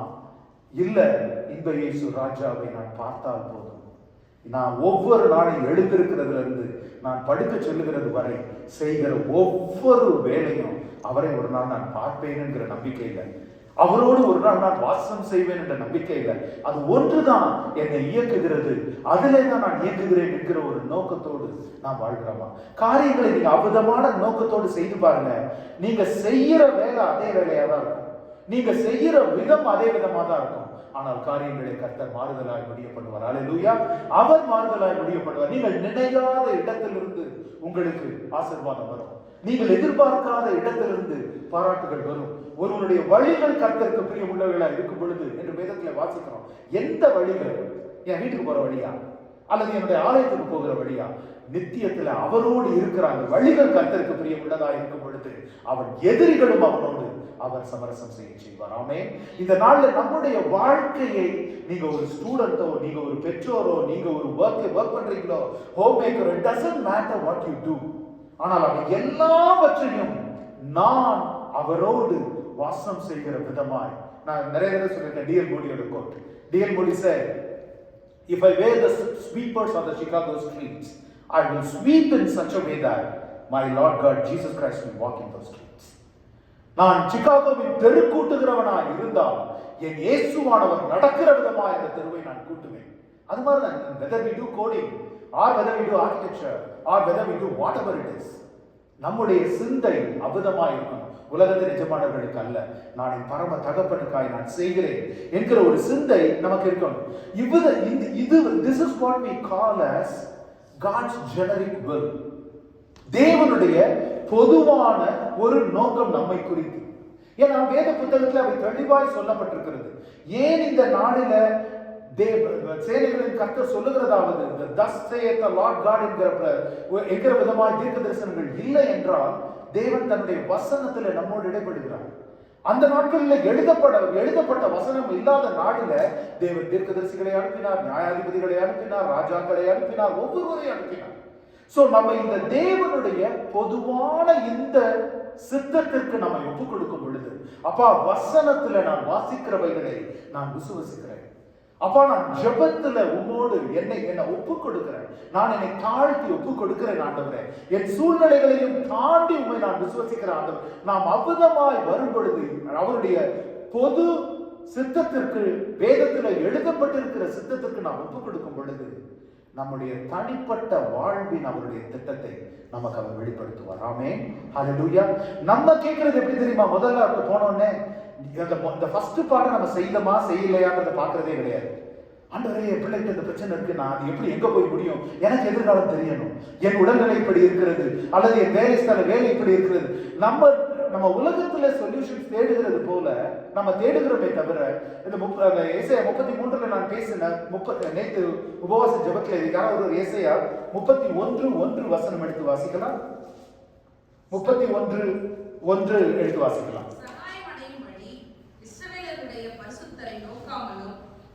தேடாமலும் எகிப்துக்கு போய் குதிரைகள் மேல் நம்பிக்கை வைத்து ரதங்கள் அநேகமாய் இருப்பதினால் அவைகளை நாடி குதிரை வீரர் மகா பலசாலியாய் இருப்பதினால் அவர்களை நம்பிக்கொண்டிருக்கிறவர்களுக்கு ஐயோ ஐயோ. ஒரு விஷயம் இந்த வசனம் அப்படியே இருக்கட்டும். பாருங்க, இஸ்ரவேலுடைய பரிசுத்தரை நோக்காமலும், ஐயா நீ தேடலனாலும் பரவாயில்ல, இந்த பிரச்சனை எனக்கு என் லெவலில் நான் ஆண்டவரை இதெல்லாம் உங்களுக்கு தேவையே இல்லை, உங்க டைம் ஆஃப் ப்ரெஷர்ஸ் எனக்கு தேவைன்னா உங்களுக்கு கூப்பிடுறேன். we treat God sometimes like a butler. நம்ம 33வது அதிகாரத்திலிருந்து அந்த நங்கூர வசனத்தை நாம் பார்த்தோம். 31லேருந்து நம்ம 31லேருந்தே வாசிங்கன்னா தேவன் மீண்டுமா இஸ்ரவேல் ஜனங்களுக்கு சொல்லுகிறார், மகனே மகளே என்கிட்ட வா, என்கிட்ட. எவ்வளவு அருமையான வசனங்கள் அந்த 3 அதிகாரங்கள் இருக்கு தெரியுமா? நீ வலதுபுறமும் இடதுபுறமும் சாயும் பொழுது உன் வழி இதுவே, இதிலே நடக்கிற சத்தத்தை கேட்பாய். பல பல பல பல வசனங்கள் ஆண்டவர் சொல்றாரு. எகிப்துகிட்ட போகாதீங்க, அவங்க குதிரைகளை நம்பாதீங்க, அவங்க ரதங்களை நம்பாதீங்க. உங்களை எவ்வளவோ ஆண்டவர் இடைப்படுகிறார். யாரு? நம்ம எசையா தீர்க்கதரிசியின் மூலமாய் சொல்லுது. ஆனா அவங்க எதையும் கேட்கிற மாதிரி இல்லை. ஏனென்றால் அவர்களுடைய கண்களோ அந்த இன்னைக்கு வரைக்கும் Egyptian horses, they are known for strength. காற்றின் வேகத்தை போல பறந்து செல்லப்படுகிறது, அபுதமானது. அதை குறித்து ஆண்டவர் சொல்லுவார், அழகாய் சொல்லுவார். எந்த ஒரு விஷயம் அந்த விதத்தில் அவர் அழகாய் சொல்லுவார். நீங்க அந்த குதிரைகளில் ஏறி நீங்க ஓடி போக போறீங்க என்று நீங்க நினைக்கிறீங்க. ஆனால் அதை விட வேகமுள்ள ஒரு குதிரைகளில அவர்கள் ஏறி உங்களை வந்து இன்னமும் அடிமை பாருங்க. 30வது அதிகாரம் 16வது வசனம். 30வது அதிகாரம் 16வது வசனம். ஏசாயா வாசிக்கலாமா? அப்படியே இல்ல, குதிரைகளின் மேல் ஏறி ஓடி போவோம் என்கிறீர்கள், அப்படியே ஓடி போவீர்கள். வேகமான வாகனங்களின் மேல் ஏறி போவோம் என்கிறீர்கள், அப்படியே உங்களை துரத்துகிறவர்கள் வேகமாய் துரத்துவார்கள். பாருங்க, ஆண்டவர் சொல்றாரு, நீ தப்ப நினைக்கிற உபாய தந்திரங்கள் எல்லாவற்றையும் நான் அறிந்திருக்கிறேன். ஆனால் அவை எல்லாவற்றிலும் நீ தோற்கடிக்கப்படுவாய். என்னை நோக்கி பார். நீ அவருடைய முகத்தை அவரை தேடல, முகத்தை நோக்கி பார்க்கல. அவராலும் இதை செய்ய முடியும் என்கிற அடிப்படை விசுவாசம் கூட இல்லாத நாட்களில இப்ப இந்த பின்புலத்துல பாருங்க, இப்படிப்பட்ட ஜனங்களை குறித்து சொல்லும் பொழுது ஏசாயா 30:18 நான் வாசித்தது, அவர் காத்திருக்கிறார். அந்த 18 மீண்டும் வாசிக்கலாமா? ஆனாலும் உங்களுக்கு இறங்கும்படி கர்த்தர் காத்திருப்பார், உங்கள் மேல் மனதுருகும்படி எழுந்திருப்பார். கர்த்தர் நீதி செய்கிற தேவன், அவருக்கு காத்திருக்கிற அனைவரும் பாக்கியவான்கள். ஆமென். பாருங்க, ஒருத்தருக்கு ஒரு 2 தடவை நீங்க எதையாவது சொல்லி 3 தடவை எதையாவது சொல்லி கேட்கணும்னு வச்சுங்க, எனக்கு என்ன வருத்துக்கிட்டு வருது, எனக்கு சொல்லதான் முடியும். அதுக்கு மேல அவன் வெளியே போய் விட்டுருவோம். தன்னை புறந்தள்ளின ஜனங்களுக்கு தேவன் சொல்லுகிறார், நான் உனக்காக காத்திருக்கிறேன், நீ என்னிடத்துல வருவாயா, நீ என்னிடத்துல கேட்பாயா. மனதுருகுகிற தேவன் காத்திருக்கிறேன் என்று சொல்லுகிறார், காத்திருக்கிறேன் என்று சொல்லுகிறார். அதுவும் சொல்றாரு. அதுல மிக அழகான அந்த 30வது அந்த 31க்கும் 32க்கும் ஒரு அழகான நேற்று உபவாச ஜெபத்தில் அதை நாம் பார்த்தோம். 31ல மூன்றாவது வசனத்தை வாசித்தீங்கன்னா அதுல தேவன் சொல்லுவார், அவர்களுடைய குதிரைகள் மாம்சம்தானே, ஆவி அல்ல. அவர்களுடைய குதிரைகள் மாம்சம் தானே, ஆவி அல்ல. மாம்சம் அது மிருகமா இருந்த மனுஷனை நம்புகிறதற்கு அவன் ஏமாத்தணும் என்று நீதி சங்கீதத்துல வாசிக்கிறோம். அவன் வெறும் வெறும் புற்களை போல தோன்றி மறைந்து போகிறவன் என்று வாசிக்கிறோம். நம்முடைய பலனும் ஆவியில இருக்கும். பவுல் அப்போஸ்தலர் சொல்றாரு, புறம்பாய் உள்ள மனுஷன் அழிந்து போனாலும் உள்ளான மனுஷன் நாளுக்கு நாள் பலப்படுகிறான் என்று பவுல் அப்போஸ்தலர் தன்னை குறித்து சொல்லுகிறார். பிரியமானவர்களே, இந்த உலகத்துல நாம் ஜெயம் எடுக்க வேண்டும் என்றால் அந்த உள்ளான மனுஷன் பலப்படணும். அதான் சொல்றாரு, அந்த குதிரைகளும் அந்த ரதங்களும் அந்த மனுஷர்களும் எல்லாம் எகிப்தியனா இருந்தாலும் சரி, அசீரியனா இருந்தாலும் சரி, யாரா இருந்தாலும் சரி, அவர்கள் வெறும் மாம்சம் தானே, ஆவி அல்ல என்று சொல்லுகிற கர்த்தர் 32வது அதிகாரம் 15வது வசனம் வாசிப்போம் என்றால் 32:15 சொல்லுகிறார், எது நம்மை பலப்படுத்தும் என்று. உன்னதத்திலிருந்து நம்மை ஆவி ஊற்றப்படும் மட்டும் அப்படியே இருக்கும். அப்பொழுது வனாந்தரம் செழிப்பான வயல்வெளியாகும், செழிப்பான வயல்வெளி காடாக எண்ணப்படும். ஆமென், ஆமென். நாம் அவருடைய ஆவிக்காய் காத்திருக்கவில்லை என்றால், நான் பலமுறை இதை சொல்லியிருக்கிறேன், பழைய உடன்படிக்கையிலும் பிதா குமாரன் பரிசுத்த ஆவியானவர் இருந்தார், புதிய உடன்படிக்கையிலும் பிதா குமாரன் பரிசுத்த ஆவியானவர் இருக்கிறார். அவர்கள் நித்தியத்திற்கும் இருக்கிறவர்கள். மூவரு தேவன் என்று நாம் சொல்லுகிறோம். தேவன் எந்நாளும் ஜீவித்திருக்கிறவர். ஆமென், எந்நாளும் ஜீவித்திருக்கிறவர். நாம் வாழ்ந்து கொண்டிருக்கிறது பழைய உடன்படிக்கையின் காலத்துல பிதாவை நோக்கி, யெகோவா தேவனை நோக்கி ஜனங்கள் வாழ்ந்த காலம். அந்த யெகோவா தேவன் மாம்சத்துல நமக்கு வெளிப்பட்ட காலம் தான் 4 சுவிசேஷங்கள். அதான் நான் சொல்ல எப்பவுமே, வேதத்தை 3 பகுதிகளாக பார்க்க வேண்டும். He is coming, he has come, he will come again. அந்த he is coming என்கிற சமயத்துல வாழ்ந்தவர்கள் அப்போஸ்தலர்கள். He is coming again என்கிற காலத்துல வாழ்கிறவர்கள் நாம். பிதா வழி நடத்தின காலம் ஒன்று உண்டு, குமாரன் இயேசு வழி நடத்தின காலம் ஒன்று உண்டு. இந்த நாளில நாம் ஆவியானவரால வழி நடத்தப்படணும். ஆமென், ஹல்லேலூயா. எவரவர் தேவனுடைய ஆவியினால நடத்தப்படுகிறார்களோ அவர்களே தேவனுடைய குமாரர்களும் குமாரத்திகளுமா இருக்கிறார்கள் என்று ரோமரில் வாசிக்கிறோம். ஏன்? நான் ஏற்கனவே ரட்சிக்கப்பட்டுட்டேனே, நான் தேவனுடைய குமாரனும் குமாரத்தியும் தானே இல்லையா என்று கேட்டால், தேவனுடைய ரட்சிக்கப்படுகிறது என்பது ஒரு ஆரம்பம். ஆனால் அங்கிருந்து நாம் போற இன்ப இயேசு ராஜாவை பார்க்கிற பாதையில ரட்சிப்பிலிருந்து நடந்து கொண்டிருக்கிறீர்களா? அதை யார் சீர்தூக்கி சொல்ல முடியும்? நான் சொல்ல முடியுமா நீங்க வந்து பரலோகத்துல இருப்பீங்க, நீங்க பரலோகத்துல இருக்க மாட்டீங்க நான் சொல்ல முடியுமா? இல்ல நீங்க என்ன பார்த்து சொல்ல முடியுமா? ஓ அண்ணன் ஊழியம்லாம் செய்யறாங்க பாஸ்டர் அதனால கண்டிப்பா பரலோகத்துல இருக்க நீங்க சொல்ல முடியுமா? தேவனுக்கும் தனி மனிதனுக்கும் உள்ள ஒரு தனிப்பட்ட உறவு மாத்திரமே நம்ம எங்க நிறுத்த முடியும். அதனாலதான் யூதாவின் புத்தகத்துல வாசிக்கிறோம், நம்மை மாசற்றவர்களால் மிகுந்த மகிழ்ச்சியோடு தேவ சன்னிதானத்திலே நிறுத்த வல்லவராகிய இயேசுவானவருக்கு ஆமென். அற்புதமான நம்முடைய அது பிதாவினுடைய ஆவியினால நடத்தப்படவில்லை என்றால் நமக்கு அந்த தெளிவு ஒரு நாளும் இருக்காது. நமக்கு அந்த வாஞ்சை இருக்கிறதா? அப்ப நான் அபிஷேகம் பெறணும், அபிஷேகத்தில் நடத்தப்படணும், நான் ஆவியில நடத்தப்படணும், ஆவியின் வரங்களையும் கனிகளையும் குறித்து நான் வாசிக்கிறேனே, நான் ஆவியின் கனி தருகிற பிள்ளையா இருந்தா வரங்கள் தானா வரும். நம்ம எப்பவுமே ரிவர்ஸா கேட்டுட்டு இருக்கோம், நீங்க வரம் கொடுங்க நான் நல்லவனா இருப்பேன் ஆண்டவரே, வரம் நீங்க ஆவியின் கனிகளை கொடுக்க நீங்க வாஞ்சி உள்ளவர்களா இருந்தால் 9 வரங்கள் அல்ல 90 வரங்களை தேவன் தர வல்லவராக இருக்கிறார். அல்லேலூயா.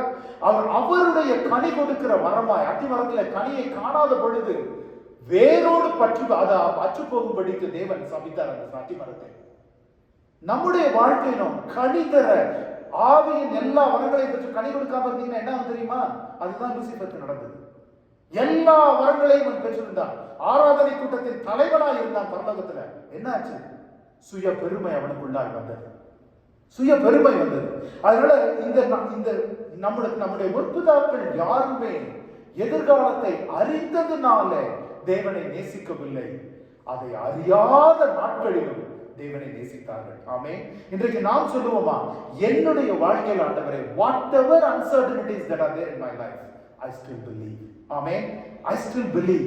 நான் நம்புகிறேன். நம்புவதற்கு ஏதுவில்லாத சூழ்நிலைகள் இருந்தாலும், சமாதானத்திற்கு ஏதுவில்லாத சூழ்நிலைகள், அன்பிற்கு ஏதுவில்லாத சூழ்நிலைகள், பொருளாதாரத்திற்கு ஏதுவில்லாத சூழ்நிலைகள் எதுவா இருந்தாலும் ஆண்டவரே நான் நம்புவேன், நான் நம்புவேன் இயேசு ஒருவரை. ஹல்லேலூயா. நாம் அற்புதமான ஒரு நம்பிக்கையோடு நான் புது ஒரு ஆராதனை சொன்னது போல தானியேல் சிங்கக்குழிக்கு போகாதபடி கர்த்தர் தடுக்கல, ஆனால் சிங்கத்தின் வாய்களை கட்டினார். ஷாத்ராக் மேஷாக் ஆபேத்நேகோ அந்த எரிகிற சூளையில தூக்கி போடாமல் தேவன் பாதுகாக்கல, போட்ட பின்பு அவர்களோடு நின்றார்.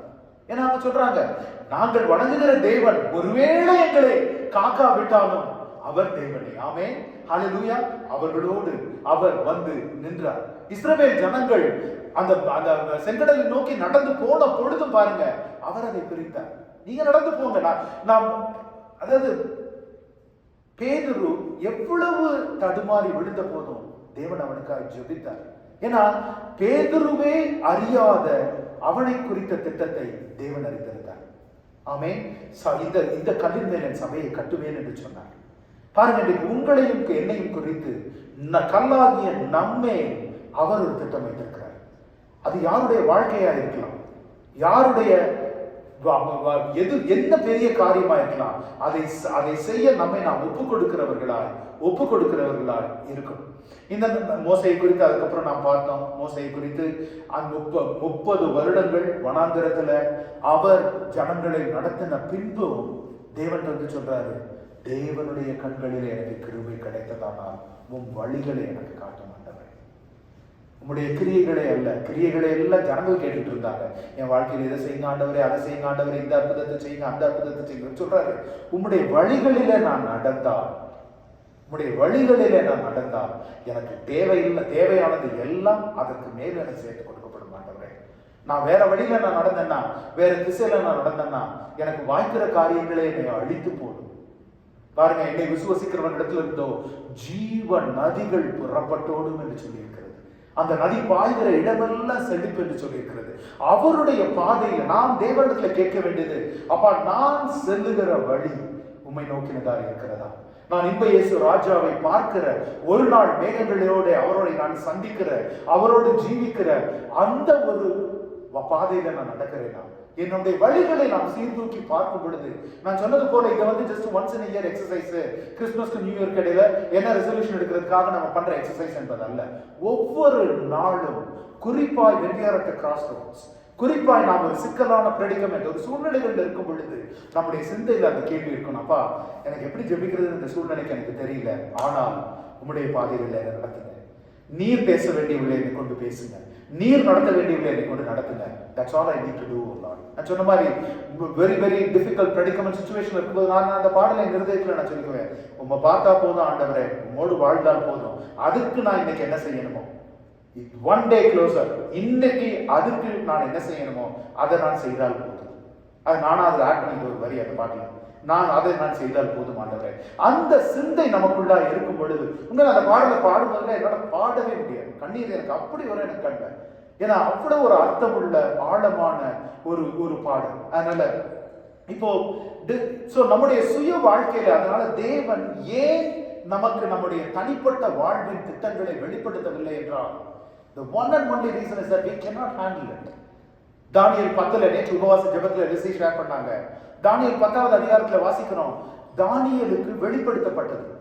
எப்பா நீ ரொம்ப பிரயாசப்படுறியே, நீ ரொம்ப கெஞ்சி கேட்கிறியே, இதை உனக்கு நான் வெளிப்படுத்துறேன் என்று தேவன் வெளிப்படுத்துகிறார். உன் ஜனங்கள் என்ன பாதையில நடந்து போறாங்க அப்படி அது தானியேலுடைய வாழ்நாளையும் தாண்டினது. 3 முறை தானியேல் சுய நினைவிழந்து தன்னுடைய முழங்கால்கள் நெக்கு விட்டு விழுந்து மூர்ச்சை அடைந்து போகிறார். தேவதூதன் அவனை தட்டி 3 முறை எழுப்புகிறார். செத்தவனை போல தானியேல் விழுந்து போகிறார். இன்றைக்கு நம்முடைய வாழ்வின் எதிர்காலத்தை நாம் அறிவோம். First of all, we cannot handle it. We cannot handle it. அதுதான் ஏன்னா அந்த பிரசங்கியின் புத்தகத்தில் சொல்லி இருக்கிறது போல அவர் நித்தியத்தை தேவனுடைய இருதயத்துல வைத்திருக்கிறார்.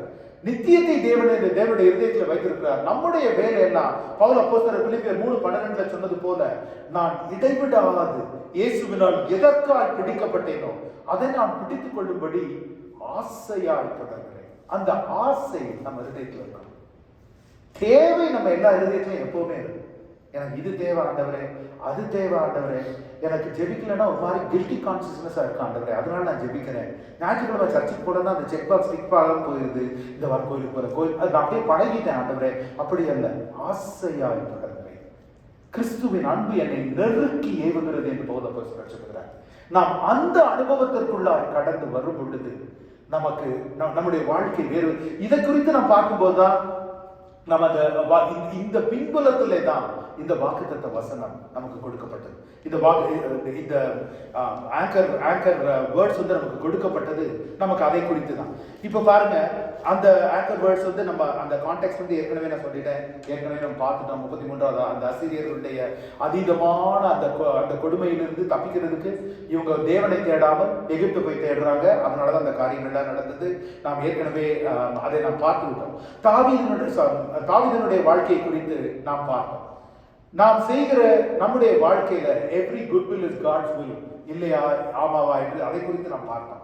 பாருங்க, தாவீது தன்னை ஒரு யுத்த வீரன், he considered himself as a war machine. God created me as a war machine. நான் தேவனை கனம் பண்ணுகிறது எப்படி என்றால், அவருக்காய் நான் வெற்றிகளை குவிக்க வேண்டும், வெற்றிகளை குவிக்க வேண்டும், தொடர்ந்து இடைவிடாது நான் வெற்றி பெறுகிறேன் என்றால் தேவன் எனக்கு கொடுத்த திறமையை நான் பயன்படுத்தி அவரை நான் மகிமைப்படுத்துகிறேன். ஆண்டவர் என்ன சொல்றாரு? அது 2 சாமுவேல்ல பார்க்கும் பொழுது 8வது அதிகாரத்துல, அப்பா கொஞ்ச நேரம் உட்கார்ந்து be still and know that I am God. ரொம்ப நீ உன்னுடைய பராக்கிரமத்தினால செய்யறேன்னு நினைச்சுக்காத. ரொம்ப நீ ஆட்டு மந்தையிலிருந்து உன்னை எடுத்தவன் நான், என் ஜனங்களை வழி நடத்தும்படிக்காய் ஆட்டு மந்தையை மேய்த்துக் கொண்டிருந்த உன்னை எடுத்தவன் நான் என்று தேவன் அழகாய் சொல்கிறார் தாவீதை பார்த்து. தாவீது ஒரு விசை நான் அவ்வளவு யுத்தங்களை எல்லாவற்றையும் கடந்து நான் ஜெயித்து வந்து நான் தேவனுடைய ஆலயத்தை கட்டணும் என்று நம்ம வெளிப்புறமான கண்களினால இது ஒரு நல்ல காரியம் தானே, இதுல என்ன தவறு இருக்கிறது என்று சொல்லுகிறார். ஆனா தேவன் சொல்லுகிறார், நத்தாமேலை பார்த்து சொல்லுகிறார், நான் திரும்பி போ, நீ யார் என் தீர்க்கதரிசி என்னுடைய சித்தத்தை முடிவு செய்வதற்கு. தாவீதை பார்த்து சொல்லுகிறார், நீ என் இருதயத்திற்கு ஏற்ற மகன் தான். Who are you to decide my will? நீங்க 2 பேருமே you disappointed me in this. தேவன் அதான் சொல்றாரு. சொல்லி திரும்பி போய் நீ பாருங்க, அந்த வசனம் அழகா, கர்த்தர் ராஜாவை சுற்றிலும் இருந்த எல்லா சத்துருக்களுக்கும் அவனை நீங்களாக்கி இளைப்பாற பண்ணின பொழுது தாவீதுவால் இளைப்பாறி இருக்க முடியல. தேவன் கொடுத்த ஒரு ரெஸ்ட்ல தாவீதால் அமைதியா இருக்க முடியல. ஏன்? Because he needs to keep fighting. He needs to keep winning. He needs to keep conquering. That is how he thought. He worships the Lord. தேவன் சொல்றாரு, உன் கிரியைகளினால் அல்ல, இவ்வளவு காரியத்தில் என்னுடைய தகப்பனார் எனக்கு ஒரு கதை சொல்லுவதுண்டு. சிறிய வயதுல நான் சின்ன பிள்ளையா இருக்கப்போ ஒரு கதை எனக்கு சொன்னாங்க. அதை அப்படியே நிறுத்தத்தில் ஆழத்தில் எனக்கு பதிந்த ஒரு கதை. ஒரு முறை பரலோகத்துல ஒரு ஒரு மிக மிக மிக பெரிய தேவ மனுஷன் பரலோகத்திற்குள்ள நுழைந்த பொழுது அங்க பார்த்தா இயேசுவானவருடைய மடியில ஒருத்தன் உட்காந்து பேசிட்டு இருந்தான். ஸோ இவர் நினைச்சிட்டார், அவனை பார்த்தோன்னே, ஆஹா, இயேசுவானவருடைய மடியில் உட்காந்து பேசிட்டு இருந்தான், நம்ம விட பெரிய பரிசுத்தவான் போல இருக்கு, நம்ம விட பெரிய சபை கட்டியிருப்பார் போல இருக்கு, இவர் அல்ட்ரா மெகா சர்ச் நம்ம கேள்விப்பட்டதே இல்லையே, பார்த்த மாதிரியும் இல்லையே இவர் எங்கேயுமே, எனக்கு ஒரு பெரிய சந்தேகமாயிடுச்சு. ஸோ வேகமாக ஓடி போய் பேதுருட்ட கேட்குறாரு, அப்பா யார் அவரு, பெரிய ஊழியக்காரரா, ரொம்ப பெரியவரா? இல்லை இல்லை இல்லை இல்லை, அவன் வந்து ஒரு செருப்பு தைக்கிறவன். அவன் என்னது, அவருக்கு ரொம்ப பயங்கர. ஸோ அவர் நினச்சிட்டார், ஆஹா, அவனே இயேசுவானவர் மடியில் உட்கார்ந்துருக்காருன்னா நமக்கு தலைதான், நமக்கு நேரம் தலைதான், நம்ம மேலே ஏறி உட்காரலாம் என்று சொல்லி ஸோ இயேசுவானவர் அவனோடு பேசி கொண்டிருந்தபடி எதிர்த்து போயிட்டான். பேதுருட்ட மீண்டும் போய் மன வருத்தத்தோட, சொன்னியா நான் வந்திருக்கேன்னு, நான் அவர்பாடு இதை யாரும் கூட பார்க்கல, எதை இப்படி இருக்கு அப்படின்னா, நான் ஒரு காரியம் சொல்றேன், அதை செய்யுங்க, ஏசப்பா அவங்களை பார்ப்பாங்க என்று சொன்னாங்க. என்ன பார்ப்பாங்க அப்படின்னா, அவன் கையில் அப்படி உன்னுடைய கையை அப்படி நீட்டுங்கன்னா கை முழுவதும் தழுப நிரம்ப எண்ணெயை ஊற்றி இந்த பரலோகத்தை ஒரு 3 முறை நீங்கள் சுற்றி வாருங்கள். இந்த எண்ணெயில ஒரு துளி கூட கீழே விழாமல் நீங்கள் சுற்றி வாருங்க, இயேசுடைய மடியில வந்து நீங்க அவரோட பேசலாம். ஸோ இவரும், நான் எவ்வளவு பண்ணியிருக்கேன், எவ்வளவு கஷ்டங்களை நான் சந்தித்திருக்கிறேன், இது என்ன பெரிய விஷயமா என்று மிக மிக மிக மிக கவனமாய் ஒரு துளி கூட கீழே விடாம 3 முறை பரலோகத்தை சுற்றி வந்து பேதுருட்ட காமிச்சாராம். பாரு நான் எப்படி இது பண்றேன், இந்த நாளில இந்த காரியத்தை செய்த பொழுது எத்தனை முறை எங்கள் தேவனை நினைத்தீர்கள்? பேதுரு கேட்டார், how many times you thought of the Lord? How many times you prayed when you did on this? அந்த செருப்பு தைக்கிறவன் அவன் செய்கிற வேலையில, அவன் அமர்ந்திருக்கிற இடத்துல தேவனை துதித்துக் கொண்டே தன்னுடைய கிரியைகளை செய்யணும். அதனால நாம இந்த ஆலயத்துல வந்து நாம் அமர்ந்திருந்து துதிக்கிறதோ, வசனத்துக்கு செவி கொடுக்கிறதோ, ஜெபிக்கிறதோ பெரிய விஷயம் கிடையாது. ஆனால் அன்றாட வாழ்க்கையில நாம் செய்கிற காரியங்களில, வேலைகளில எத்தனை முறை தேவனை நினைக்கிறோம்? தேவன் நம் இருதயத்தை பார்க்கிறார், நம் கிரியைகளை பார்க்கிறார். தாவீது அதை எண்ணெய் வச்சுட்டு அழைஞ்ச மாதிரி தான், உலகம் எல்லாம் போய் எல்லா தேசங்களையும் நான் வென்று என் தேவனுக்கு. தேவன் கேட்டாரு, அதெல்லாம் நான் செய்கிறது அதெல்லாம் நீ செய்கிறது அல்ல, நீ எனக்கு உன்னை கொண்டு என் ஜனங்களுக்காய் நான் செய்கிற காரியங்கள் அவை, நீ எனக்கு என்ன செய்தார்? தேவன் தாவீது நினைக்கிறாரு, நான் செய்கிற காரியங்களை கர்த்தர் சொல்றாரு, நீ செய்யல, நான் உன்னை கொண்டு செய்கிறேன். நீ எனக்கு செய்ய வேண்டிய காரியம் என்ன தெரியுமா? 2 சாமுவேல் 7வது அதிகாரம், அமர்ந்திருந்து நான் உன்னை இளைப்பாற பண்ணின இடத்துல நீ அமர்ந்திருந்து என்னை தேவன் என்று கண்டுகொள். தாவீதால முடியல, சும்மா இருக்கிறதா? எனக்கு அப்படிதான் இருக்கவே. சிலர் பார்த்தீங்கன்னா அந்த பரபரன்னு அழைஞ்சிட்டே இருப்பாங்க எப்பவுமே. அவங்களால ஒரு இடத்துல உட்காரவே முடியாது, எதையாவது செஞ்சுக்கிட்டே இருக்கணும், யார்கிட்டையாவது பேசிக்கிட்டே இருக்கணும். ஒன்னும் போன்ல இருப்பாங்க, இல்லைன்னா இதுல இருப்பாங்க, அதுல இருப்பாங்க, அங்க ஏதாவது பரபரம் நாள் முழுசும் அப்படிதான் அழைஞ்சு. தாவீது அப்படிதான் அழைஞ்சிட்டு இருந்தார், பரபரன்னு எதையுமே. நான் இந்த தேசத்துல வெல்றதுக்கு தேசங்கள் இல்லையா, இதுவே எனக்கு ஒரு பெரிய கவலை ஆயிடுச்சு அப்படின்னு. கவலை இல்லைன்னு சில பேர் கவலைப்படுவாங்க தெரியுமா? ஏன் ஒண்ணுமே கவலைப்படுறதுக்கு ஒண்ணுமே இல்லையா அப்படின்ற மாதிரி, அந்த மாதிரிப்பட்ட ஒரு டைப் தாவீது சொல்றாரு. ஆண்டவர் சொல்றாரு, நீ என்னமோ அப்படி ஜெயிச்சு வர கொஞ்சம் கொஞ்சமா நான் என் ஜனங்களுக்காக செய்யறதுக்கு பதிலாக நீ செய்யற மாதிரி பேசிட்டு இருக்க. தாவீது, நான் உன்னை கொண்டு செய்தேன். ஒரு ஆட்டிடையை கொண்டு செய்ய முடியும்னா ஒரு மாட்டு மேய்க்கிறவனை கொண்டு செய்ய முடியும், கழுத மேய்க்கிறவனை கொண்டு நான் செய்ய முடியும். தாவீதுடைய சிந்தை பாருங்க, அவ்வளவு அழகான சங்கீதங்களை எழுதினவர். அதனாலதான் வேதம் சொல்லுகிறது, நிற்கிறவன் விழுந்து விடாதபடிக்கு எச்சரிக்கையா இருக்க கடவுள். தேவன் தாவீதை பார்த்து சொல்லுகிறார், அமர்ந்து நான் உன்னை இளைப்பாற பண்ணியிருக்கேன். முடியவே இல்லை. 8வது அதிகாரத்தை போய் வாட்சி பாருங்க. 2 சாமுவேல் பரபரம் திரும்ப வாக்கு போயிட்டாரு. 8வது அதிகாரத்துல இருந்து திரும்ப சண்டை தான். அதனால தேவன் அவருடைய வேதத்துல சொன்ன கரங்கள் இரத்தக்கரை படிந்து, அவருடைய கரங்களின் ரத்தத்தை தேவன் பார்க்கவில்லை, அவருடைய இருதயத்துல அந்த ரத்தத்தின் வாஞ்சை இருந்தது. அந்த போரை குறித்தான ஒரு அது கொஞ்சம் கொஞ்சமா அவருடைய சுபாவமாய் மாறிவிட்டது. தேவன் சொல்லுகிறார், தாவீது, இது உன்னுடைய இருதயத்தின் நோக்கங்களை நான் அறிந்திருக்கிறேன் தாவீது, இது எனக்கு பிரியமான ஒரு காரியம் அல்ல, இது எனக்கு பிரியமான ஒரு காரியம் அல்ல என்று தேவன் அவரை குறித்து சொல்லுகிறார். அதனால நம்முடைய வாழ்க்கையில பிரியமானவர்கள் இருந்து நாம் கற்றுக்கொள்ளுகிற காரியம் என்ன தெரியுமா? தேவன் உங்களையும் என்னையும் உயர்த்தும்படிக்காய் எந்த காரியத்தையும் செய்கிறதல்ல. நீங்கள் எந்த பதவியில் இருக்கீங்களோ, நான் எந்த பதவியில் இருக்கணும், நாம் குடும்பத்துல என்ன நிலையில இருக்கிறோமோ, நம்முடைய இல்லங்களோ நம்முடைய சபையோ ஒரு தனி மனிதனுக்கு என்று தேவன் செய்கிற காரியங்கள் அல்ல, அதையும் தாண்டின ஒரு பெரிதான நோக்கத்தை தேவன் வைத்திருக்கிறார். ஆமென், ஹல்லேலூயா. நாம் அவரிடத்துல கேட்க வேண்டியது, நான் பலமுறை மீண்டும் மீண்டுமா என் பிள்ளைகளுக்கு சொன்னது, சபைக்கு நான் சொல்லுகிறது, எனக்கு நான் சொல்லிக் கொடுக்கிறது, ஆசீர்வாதத்தின் போது தேவனிடத்துல கேளுங்க, why Lord. நாம பிரச்சனையின் போது தேவன்கிட்ட கேட்கிறோம், why me, ஏன் ஆண்டவரே, எனக்கு எதுக்கு ஏன் பிரச்சனை ஆண்டவரே. ஆனால் ஆசீர்வாதங்களின் போது, அப்பா இதை கொண்டு நான் யாரை ஆசீர்வதிக்கணும்?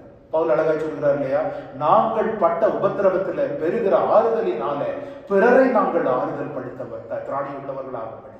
அவ்விதமாய் நம்முடைய சிந்தை இருக்கும் பொழுது தேவன் நம்ம அந்த சிந்தை நமக்கு, God's purpose was not to exalt David the individual, ஆனால் அதையும் தாண்டின ஒரு சிந்தையில தாவீதை தேவன் வழி நடத்தினார்.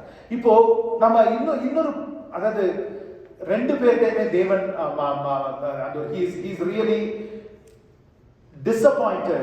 ஒரு காரியத்தை நேதனுக்கு தேவன் வெளிப்படுத்துகிறார். என்ன என்றால், God does not establish a man forever.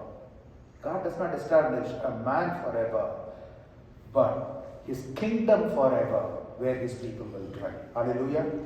அவர் தன்னுடைய ராஜ்யத்தை ஸ்தாபித்ததுனால, தேவ ராஜ்யத்தை ஸ்தாபித்ததுனால, உங்களுக்கு என்று ஒரு வாசஸ்தலம் உண்டு, அதை நான் ஆயத்தம் செய்ய போகிறேன், நான் மீண்டுமாய் வந்து உங்களை அழைத்து செல்லுவேன் என்று நமக்கு உத்தரவாதம் கொடுத்ததுனால, அந்த வாசஸ்தலத்துல நாம் தங்கி இருந்து, இந்த உலகத்தின் கூடாரத்துல நாம் தங்கி இருந்து, கூடார வாசிகளா இருந்து அந்த நித்திய வீட்டில் அவரை காண நாம் காத்திருக்கிறோம்.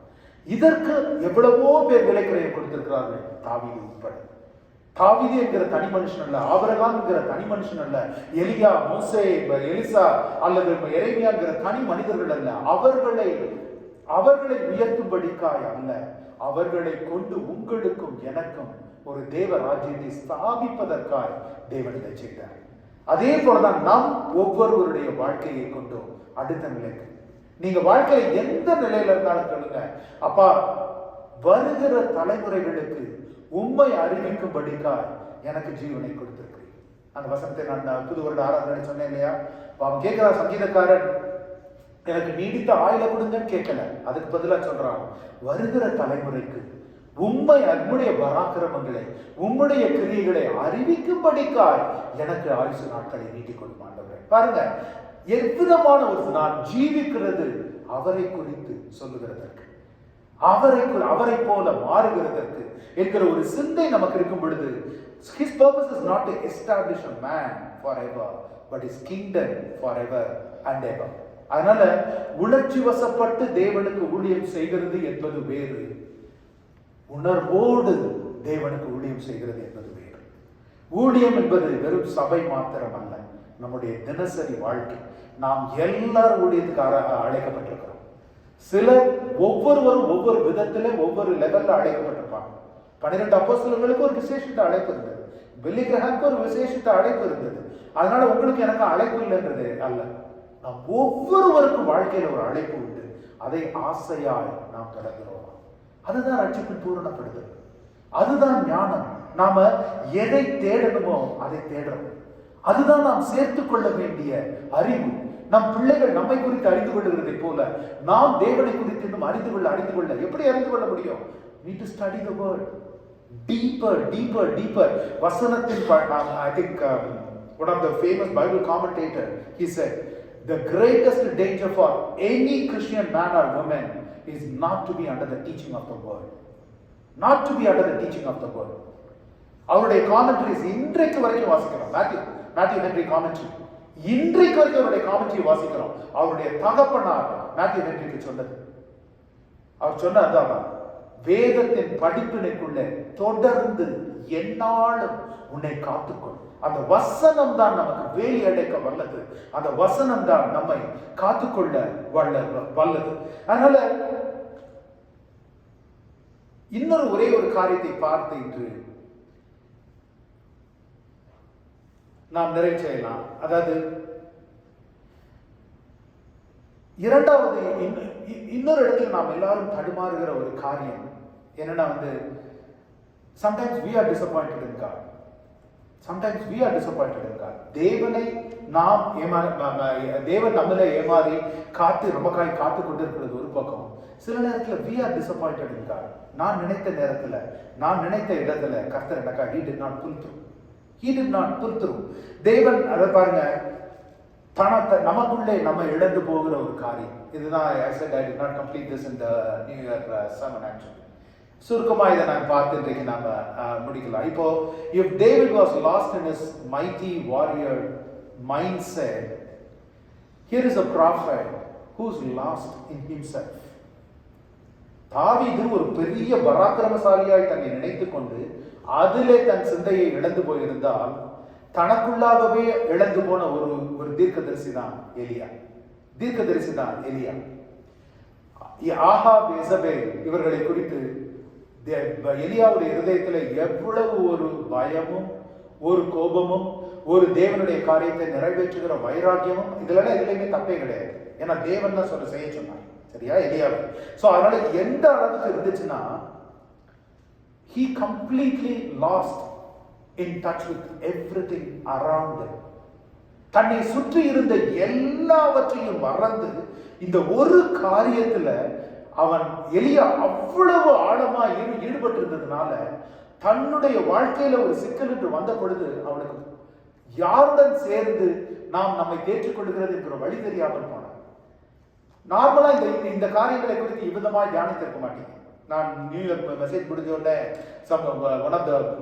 At least 2 people came and told me, ஆனா அந்த தாவீது ஆலயத்தை கட்டுறாரு, நாங்க இந்த விதமா இதை நாங்க யோசிச்சு பார்த்ததே இல்லைன்னா, லைக் தேவன் எந்த நாள்ல வேண்டான்னு சொன்னாரு, இந்த விதமா. அதே போல இதுவும் இந்த காரியமும் நமக்கு எல்லாருக்கும் தெரியும். மரித்த பிள்ளையாண்டானை உயிரோடு எழுப்பின எலியா தனக்கு மரணத்தை கேட்டு தேவனிடத்துல சொல்றான், என் பிதாக்களை பார்க்கணும் நான் நல்லவன் அல்ல, நான் செத்து போனா நல்லா இருக்கும், சூறை செடியின் கீழே படுத்துக்கிட்டு நான் செத்தா நல்லா இருக்கும். என்ன நடந்தது அந்த இடத்துல? ஒரு விஷயம் யோசிச்சு பாருங்க, என்ன நடந்தது? இது நமக்கு சபைக்கு முக்கியமான படிப்பினை. ஆனா இந்த ஆழமான படிப்பினைகள் இந்த நாளில் தென்படுகிறதே கிடையாது. சபைக்கு மிக மிக முக்கியமான படிப்பினை பாருங்க. வானத்திலிருந்து அக்கினியை இறக்கி பாகாலின் தீர்க்கதரிசிகளை கொன்று குவித்து அப்போதெல்லாம் இருந்த எலியா ரொம்ப முழங்கால் போட்டு 3 மணி நேரம் அவங்கள போல கத்துனாரு. அப்படிலாம் ஏதாவது இருக்கா? ஒரு சிறிய ஜெபம், அப்பா நீங்க உங்களை ப்ரூவ் பண்ணுங்க. அக்கினி இறங்கி வந்தது, காரியங்களை வெற்றிகரமாய் முடித்தவர்.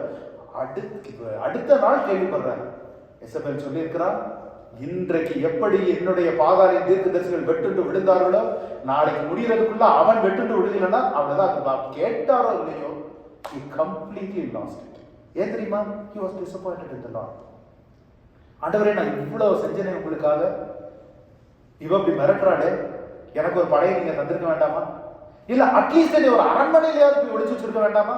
இன்னொரு ராஜாவை கூப்பிட்டு, ஆகாபுக்கு எதிராக மிக பலசாலியா இருக்கிற ஒரு ராஜாவை கூப்பிட்டு அந்த ராஜாவோட அரண்மனையில என்னை பாதுகாப்பா வச்சிருந்து மிஞ்சி உங்களுடைய இவ்வளவு பெரிய தீர்க்கதரிசியாகி எனக்கு ஒரு கொகைதானா? ரொம்ப கேவலமா இல்ல ஆண்டவரே? தேவனுடைய அக்கினியை இறக்கி தீர்க்கதரிசிகள் எல்லாம் பாகாலின் தீர்க்கதரிசிகளை கொன்று போட்ட எலியா எங்க ஒளிஞ்சிருக்கிறான்னா ஒரு கொகையில போய் ஒளிஞ்சிருக்கிறாரு. யார் அவருக்கு சாப்பாடு கொடுக்குறான்னா காக்கா சாப்பாடு கொடுக்குது. இது கேட்கறதுக்கு எனக்கே கேவலமா இருக்கேன் ஆண்டவரே, நீங்க என்ன கொஞ்சம் பெட்டரா ட்ரீட் பண்ணிருக்க வேண்டாமா? நான் என்ன அவ்வளவு சாதாரணமான ஒரு யோசிச்சு பாருங்க. Elijah was lost in himself. தேவன் சொல்றாரு எலியா கிட்ட, once again you would not have read the scripture this way. நான் தியானித்த பொழுது ஆவியானவர் எனக்கு கொடுத்த, நான் எப்பவுமே சொல்லிருக்கேன் புது வருட செய்திகள் நான் ஆழ்ந்து 6 மாதம் அளவாய் நான் ஆயத்தப்படுது. ஆண்டவர் சொல்றாரு, அப்பா நீ கடைசி தீர்க்கதரிசி இல்ல. எலியா என்ன சொல்றாரு தேவத்தை, I am the last prophet left in this land. தேவன் சொல்றாரு. யார் சொன்னா? நான் 7000 ஜனங்களை வைத்திருக்கிறேன். பாகாலுக்கு பணியாத 7000 ஜனங்களை வைத்திருக்கிறேன். எலியாவுடைய வாழ்க்கை எப்படி இருந்ததுன்னா, தன்னுடைய சாதனைகளில மிஞ்சி போனதுனால தேவ சமூகத்தை எலியா தேடாமல் போனான். வேற 7000 விசுவாசிகள் இருக்கிறதை தேவன் எலியாவுக்கு சொல்ல வேண்டியது இருந்தது. எலியா தேவனுக்கு சொல்லியிருக்கணும். எலியா இருந்த அதே நாட்களிலே, அவன் குகையில மறைந்திருந்த அதே நாட்களிலே ஓபதியா நூற்றுக்கணக்கான தீர்க்கதரிசிகளை குகையிலே மறைத்து வைத்திருந்தது எலியா அறியாது இருக்கிறான். எலியாவும் ஓபதியாவும் சந்திக்கிறார்கள். ஓபதியாவோட எலியா சொல்றாரு, போய் ஆகாப் கிட்ட சொல்லு, நான் வந்திருக்கிறேன் என்று சொல்லுகிறார். ஓபதியா சொல்றாரு, எனக்கு வேற வேண்டுமா? ஏற்கனவே நான் தீர்க்கதரிசிகளை குகையில மறைச்சு வைத்துட்டு இருக்கேன். அவர் உங்களை தேடி ரத்த வெறியோடு ஆகாப் அலைந்து கொண்டிருக்கிறார். இதுல நீங்க என்னைய போய் சொல்றீங்க, அப்பனா உங்களுக்கு எனக்கு கணக்கு. ஓபதியா பாருங்க, எலியாக்கு பாருங்க, 7000 ஜனங்கள் விசுவாசிகள் அந்த இடத்துல இருந்ததும் தெரியாமல் போயிற்று. ஓபதியா அத்தனை தீர்க்கதரிசிகளை போஷித்து குகையில மறைத்து வைத்து தங்கி இருந்ததும் தெரியாமல் போயிற்று. தன்னுடைய பல நேரங்களில் பிரியமானவர்களே, தேவனுக்கு நாம் வாஞ்சையோடு செய்கிற காரியங்களே தேவனிடத்திலிருந்து, தேவ ஜனத்திலிருந்து நம்மை பிரித்து விடக்கூடும். பாருங்க, தேவன் கொடுத்தது ரெண்டு கற்பனை தான். தேவனாகிய கர்த்தரை நீ நேசி, அவருடைய பிள்ளைகளை நீ நேசி. உன் சகோதர சகோதரிகளை. இப்ப நான் யாராவது உங்கள்கிட்ட எனக்கு உங்களை ரொம்ப பிடிக்கும், ஆனா உங்க பையனை பிடிக்கவே பிடிக்காது அப்படின்னு என்ன சொல்லுவீங்க? What's wrong with you? இல்ல உங்க பிள்ளைங்கள்ட்ட போய், யாராவது கொஞ்சம் வளர்ந்த பிள்ளைங்கள்ட்ட போய், எனக்கு ஒன்றை ரொம்ப பிடிக்கும், உங்க அம்மா அப்பா பிடிக்கவே பிடிக்காதுன்னு என்ன சொல்லுவீங்க? அந்த பிள்ளைங்க they wouldn't even know how to react. ஆனா நம்ம ஆண்டவர்கிட்ட போய் என்ன சொல்றோம்? அப்பா நான் போய் அதிகமாய் நேசிக்கிறேன் ஆண்டவரே, ஆனா அந்த அவங்களுக்கு பிடிக்காது, எனக்கு இவங்க மேல கோவம் ஆண்டவரே, எங்களுக்கு இவன் மேல வெறுப்பு ஆண்டவரே. That's what we go and tell the Lord. எலியா தனக்குள்ள தேவன் தனக்கு கொடுத்த அந்த காரியத்தினால, தன்னை அந்த காரியத்துல கிரியைகளில இழந்து போனதுனால, சுற்றி இருந்த 7000 விசுவாசிகளை பற்றியும் தெரியல. அந்த குகையில மறைந்திருந்த நூற்றுக்கணக்கான தீர்க்கதரிசிகளை குறித்தும் எலியா அறியாது இருந்தான். அப்பதான் தேவன் சொல்றாரு, மகனே நீ ஓடுனது போதும், போய் குகையில உட்காரு. குகையில உட்கார்ந்தது மாத்திரம் அல்ல, தேவன் காகத்தை கொண்டு, ஏன் தெரியுமா காகத்தை கொண்டு, do you know the significance of, I think I lightly touched upon it in the men's devotion in the retreat men's devotion the morning குறித்து நான் பேசினேன். காகம் ஏன் தெரியுமா? Do you know what is the significance of crow? It's called the bird of death. நம்ம இந்தியாவில் காகத்துக்கு அந்த ஹிந்துஸ் காகத்துக்கு சாப்பாடு வைப்பாங்க தெரியுமா? எதனால வைக்கிறாங்க? they consider மூதாதையர்கள் என்பதனால. பிகாஸ் crow அந்த ஒரு யமனுடைய ஒரு பறவை. அந்த சோ crow அவருடைய இறந்தவர்களோடு இருக்கிற ஒரு தொடர்பு. சோ அதற்கு காகம் கொடுக்கும் பொழுது என்னுடைய மூதாதையர்கள் நான் படைக்கிறேன். அதுதான் அதுல மாத்திரம் கிடையாது, எகிப்திய காரியங்களிலே, கிரேக்க காரியங்களிலே எல்லாம் யூதர்கள் காகத்தை ஒரு அருவருக்கத்தக்க பறவையாய் கண்டார்கள். அதை வெறுத்து, அதாவது அதை பார்க்கிறதே ஒரு பாவம் என்று நினைத்த காலம். தேவன் என்ன சொன்னாரு? மகனே அதை கொண்டு உன்னை நான் போஷிப்பேன். ஹல்லேலூயா, ஹல்லேலூயா. இப்ப தெரியுதா? தேவன் பரிசுத்தப்படுத்தினதை, தேவன் படைத்ததை நீ அசுத்தம் என்று எண்ணாதே. The very sound that he was taught, that he learned to hate every single day, now he is fed by the same sound. சாப்பாடு வருமானம் எப்படி தெரியும்? எலியாக்கு காக்கா கத்தணும், காக்கா சத்தம் கேட்டாதான் சாப்பாடு வரும். எந்த சத்தத்தை நான் கேட்கவே கூடாது, அது ஒரு அருவருப்பு என்று எலியா நினைத்தாரோ, அந்த சத்தத்தை கேட்டுதான் ஐயாக்கு சாப்பாடு. தேவன் தன்னை வெளிப்படுத்த வேண்டும் என்றால், நம்மை தாழ்த்த வேண்டும் என்றால், எந்த இடத்திலும் கற்றுக் கொடுப்பார். எலியாவை குறித்து Elijah might have thought, I would be a lot more safe in a palace. Ahab எவ்வளவு ஒரு பெரிய படை கொண்டவன், என்னை எளிதாய் எந்த இடத்தை எலியா தனக்கு பாதுகாப்பு என்று நினைத்தானோ, தேவன் சொன்னாரு, நீ எந்த அரண்மனையிலும் பாதுகாப்பா இருக்க முடியாது. கதவே இல்லாத ஒரு குகையில தண்ணீர், அதுவும் வற்றி போகுது கொஞ்ச நாள்ல. எலியா இருந்த இடம் போதும், நீ போக வேண்டிய தூரம் வெகு தூரம் இருக்கு. பிரியமானவர்களே, உங்களை 2 காரியங்களிலிருந்து நாம் கற்றுக்கொள்ள வேண்டியது என்ன தெரியுமா? முதலாவது, தேவ சபை எதனால முக்கியம் என்பது.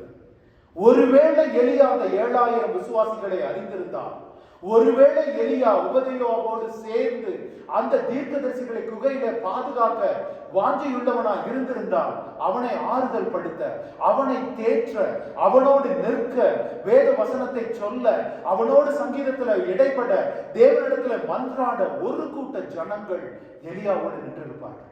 ஆனா எலியா என்ன நினைச்சா? நான் தீர்க்கதரிசி, நான் வானத்திலிருந்து அக்கினியை இறக்கினவன், நான் பாகாலின் தீர்க்கதரிசிகளை கொன்று குவித்தவன், எனக்கும் தேவனுக்கு ஒரு ஸ்பெஷல் ரிலேஷன்ஷிப் இருக்கு, நீங்களாம் இருக்க வேண்டாம், நான் எவ்வளவு ஹோலி தெரியுமா, நீங்களே எங்கேயோ போயிருக்கீங்க. அதை பத்தி that's what Elijah said, and God teaches him a lesson. நீ ஒன்றுமில்லை இல்லையா, நீ ஒன்றுமில்லை தாவீது, நீ ஒன்றுமில்லை ஆபிரகாம், நீ ஒன்றுமில்லை மோசே, நானே கர்த்தர். ஆமென், ஹalleluya. அதனாலதான் பாருங்க, அவர் எத்தனையோ நாமங்களை சொல்லி இருக்கலாம். அவர் சொல்றாரு, நான் என்ன சொல்லுவேன் பார்வோன் முன்னாடி போய் நிற்கும் பொழுது, tell him I am the great I am. Hallelujah. The same great I am is great I am in your life and my life today. அவரால் ஆகாத காரியம் ஒன்றுமல்ல.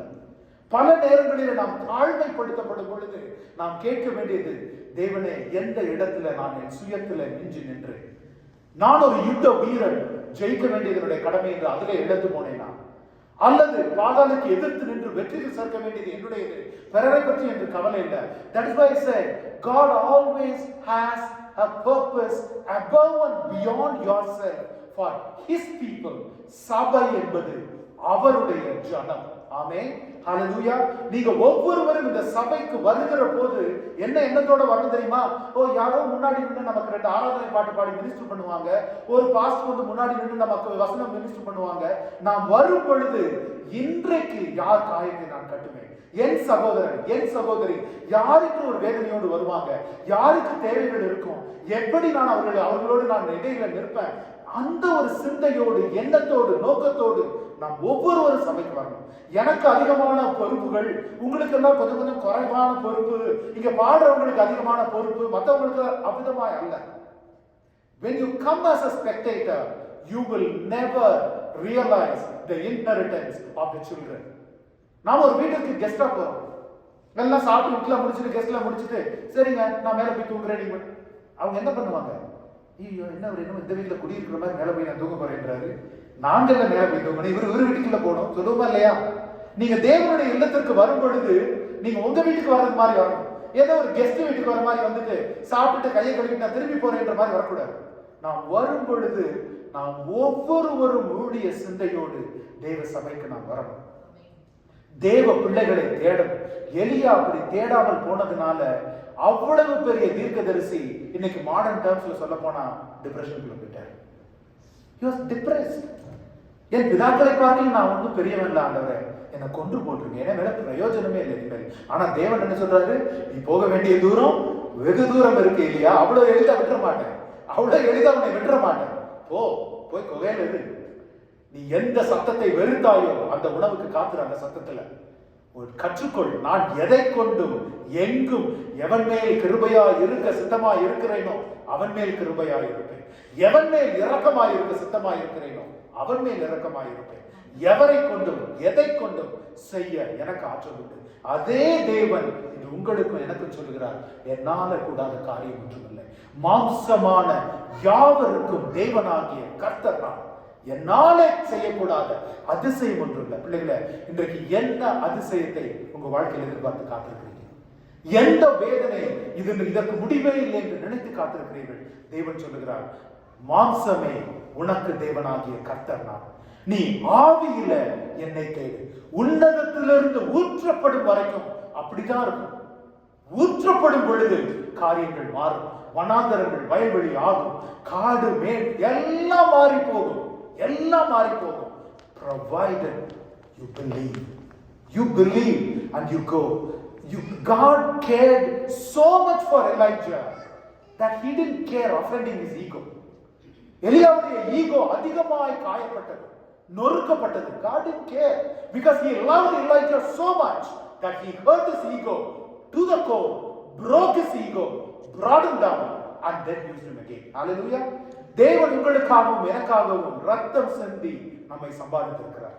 உங்களுடைய வாழ்க்கையிலும் அந்த பெருமை, ஸ்லாக்கியம், மாம்சத்தின் பெருமை, இச்சை, பெருமை இருக்குமானால் அதை தேவன் உடைக்கிற வழிகளில உங்களை நடத்துவார். நாம் அவரிடத்துல கேட்க வேண்டியதெல்லாம், அப்பா என்னை கொண்டு நீர் செய்ய வேண்டியவர்களுக்கு என்னை கருவியாய் பயன்படுத்து. இந்த இயேசு ராஜாவை நான் பார்த்த எனக்கு இந்த பாட்டு நீ பாட போறாங்கன்னு தெரியவே தெரியாது உண்மையிலே. But it is so appropriate that aligned with the word today. That's why that song keeps coming onto my mind over and over. God cares so much. அதனால சில நேரங்கள்ல நம்முடைய வாழ்க்கையில நாம் நடந்து செல்லுகிற அந்த காயத்தின் பாதைகள், முட்களின் பாதைகள், maybe God is offending you and He doesn't care offending you because He loves you so much. He loves you so much. And what we see as protection may not be a real protection. தேவன் ஒரு குகையில வைத்து இப்ப நம்மை பாதுகாக்க முடியும். நம்ம போய் ஒரு அரண்மனையில ஒளிஞ்சிருந்தோ நாம் பலிகடாவாக முடியும். தேவனுடைய பாதுகாப்புல நம்பிக்கையாய், simply saying God took Elijah out of himself. Sometimes சொல்லுவாங்கல்ல, he is full of himself என்று சொல்லுவாங்க இல்லையா? அந்த மாதிரி God took Elijah out of himself and said, அப்பா நீ வெறுமையானவன், நீ என்னை பற்றி நடக்கிற வரைக்கும், என்னிலே நங்கூரம் விட்டு இருக்கிற வரைக்கும் உனக்கு பலன் உண்டு, திடன் உண்டு, ஓட்டம் உண்டு, உனக்கு ஒரு கனிகள் உண்டு. ஆனால் நீ சுயத்திலே உன்னை நீ இழந்து போவாயினால், சுயத்தில் இழந்து போவார்கள், அது ஒரு நாளும் அது கைகூடாது என்று சொல்லி, அதனால் இந்த நாளில் I mean, like I said, I cannot give this entire message in New Year service. சரி, அதனால தான் I always do a follow through sermon. அந்த நியூ இயர் செய்தியினுடைய அந்த நோக்கம் என்ன, எதற்காக நான் சொன்ன மாதிரி அதிகமாக பிரயாசப்பட்டு மாதக்கணக்காய் தேவ சமூகத்தில் காத்திருந்து தேவ வெளிப்பாடுகளுக்காக ஏதோ ஒரு வசனம் கொடுக்கிறோம் அப்படி என்பதல்ல. ஏன் தெரியுமா? அது நான் தேவன் தன் சபைக்கு கொடுக்கிற வாக்குத்தத்தத்திற்கு, தன் சபைக்கு கொடுக்கிற நங்கூரத்திற்கு நான் தடையாக இருந்து விடக்கூடாது. நாடுதான் எப்பவுமே என்னுடைய ஜெபமா இருக்கும். நான் இந்த வகையிலே தடையா இருக்கக்கூடாது. ஆண்டவரே, தேவன் வெளிப்படுத்தின இந்த இரண்டு காரியங்கள், இந்த இரண்டு காரியங்களுமே நான் இவ்விதமாய் தியானித்த காரியங்கள் அல்ல. தாவீது தேவனுக்கு ஆலயம் கட்ட வாஞ்சித்தது சின்ன வயசுல இருந்தே வாசிக்கிறேன். எனக்கு இந்த வெளிப்பாடுகள் இருந்ததல்ல. எலியா இவ்விதமாய் குகையில மறைந்திருந்ததும் காகங்களால் போஷிக்கப்பட்டதும் நான் இவ்விதமாய் யோசித்ததே கிடையாது. ஆனால் தேவன் வெளிப்படுத்தினார். இந்த நாளில் என்ன நோக்கத்திற்காக அவருடைய வசனம் இந்த இடத்துல பெறப்பட்டு வந்திருக்கிறதோ அந்த நோக்கத்தை அது நிறைவேற்றும். பிரியமானவர்களே, அந்த விசுவாசம் நமக்கு இருக்கணும். நாம் தேவனிடத்தில், நீங்க ஒவ்வொருவரும் தேவனிடத்துல கேட்க வேண்டியது, அப்பா என் ரட்சிப்பு பூரணப்படணும். ஒன்று, என் ஞானம் தேவனிடத்திலிருந்து வரணும். இரண்டாவது, மூன்றாவது, என்னுடைய அனுதின வாழ்க்கையில நான் கற்றுக்கொள்ளுகிற விஷயங்கள், நான் சேர்த்துக் கொள்ளுகிற விஷயங்கள் என் இயேசு ராஜாவை ஒரு நாள் முகமுகமாய் காண்கிற பாதையில என்னை அழைத்து சொன்னேன். ஆமென். அல்லேலூயா. எல்லாரும் எழுந்து நிற்கலாமா?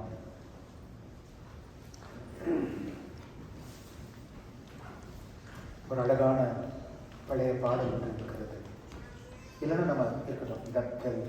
Can we sing that chorus again? இன்ப இயேசு ராஜாவை நாம் பார்த்தால் ஒரு விசை பாடலாம். அது அருமையான பாடல். ஏன்னா அதை நோக்கி தான் நாம் எல்லாரும் பயணித்து பண்ணோம். I thought of another song, but doesn't matter. This is a beautiful song. நாம் அதை நினைத்து நம்ம அந்த ஒரு சாங்கை நம்ம எல்லாரும் அந்த கோரஸை, என்னுடைய நோக்கம் எல்லாம் அது ஒன்று தான் ஆண்டவரே, இந்த வாழ்க்கையின் ஓட்டம் எல்லாம் உம்மை நோக்கினதா இல்லாவிட்டால், என் சாதனைகள் எல்லாம் உமக்கு மகிமை சேர்க்காவிட்டால், என் ஐஸ்வர்யங்கள் எல்லாம் உமக்கு பிரியமா இராவிட்டால் என் வாழ்க்கை வீண் ஆண்டவரே. எல்லாரும் ஒன்று சேர்ந்து மீண்டுமாய் அந்த கோரஸ் பாடி நாம் ராஜாவை நான் பார்த்தால் போதும், மகிமையில் அவரோடு நான் வாழ்ந்தால் போதும். ராஜாவை நான் பார்த்தால் போதும், மகிமையில் அவரோடு நான் வாழ்ந்தால் போதும்.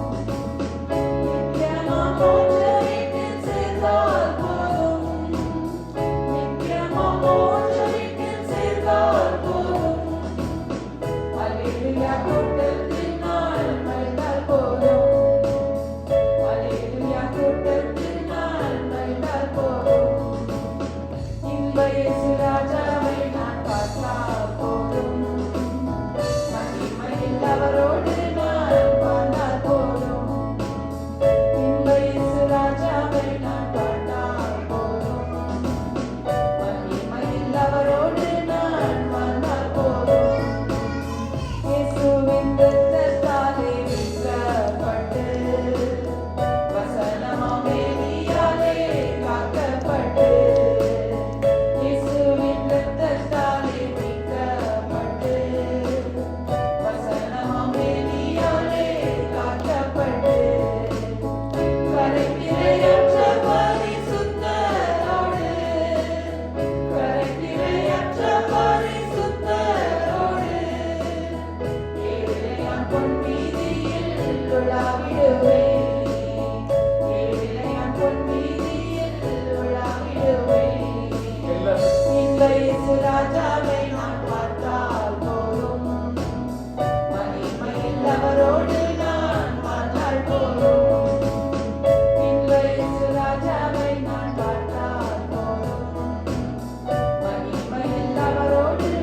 உம்முடைய வசனத்தினாலே நாங்கள் பாடினது போல இயேசுவின் இரத்தத்தினாலே மீட்கப்பட்டு அவருடைய வசனத்தின் வேலியினாலே நாங்கள் காக்கப்பட்டிருக்கிறோம் ஆண்டவரே. அப்பா, எங்கள் நெற்றியில இயேசுவின் இரத்தம் பூசப்பட்டிருக்கிறது ஐயா. தகப்பனே, இந்த நாளில உம்முடைய வசனத்திலே எங்களோடு இடைப்பட்டு இருக்கிறீர் ஆண்டவரே. உம் இருதயத்திற்கேற்ற ராஜா தான் தாவீது. அப்பா, நீர் அபிஷேகம் பண்ணின தீர்க்கதரிசி தான் எலியா. ஆனால் தகப்பனே, அவர்கள் உம்மோடு உள்ள உம்மை நோக்கி பார்க்கிற அந்த ஒரு அனுபவத்தை இழந்த பொழுது தங்களுக்குள்ளாய் தங்களை இழந்து போனாங்க ஆண்டவரே. இன்றைக்கு இருக்கிற ஒவ்வொருவருடைய ஆவிக்குரிய வாழ்க்கையில எந்த இடத்துல நிற்கிறார்கள் என்பதை நான் அறியாது இருக்கிறேன். என் வாழ்க்கையில நான் எங்க நிற்கிறேன் என்பதை நான் அறியாது இருக்கிறேன். ஆனால் தேவன் அறிந்திருக்கிறீர் ஆண்டவரே. எங்களுக்காய் காத்திருக்கிறீர். என் மகன் என் மகள் என்னை நோக்கி கூப்பிட மாட்டாளா என்று காத்திருக்கிறீர் ஆண்டவரே. இந்த நாளில் இந்த புதிய வருடத்துல 2026 தகப்பனே, தேவ சித்தம் எங்க வாழ்க்கையில நிறைவேறும்படிக்காய் a purpose and plan above and beyond each and every one of our life, our comprehension, oh Lord. Help us to trust in that, oh Lord. Trust beyond the circumstances, oh Master, and believe in a purpose beyond ourselves, oh Lord.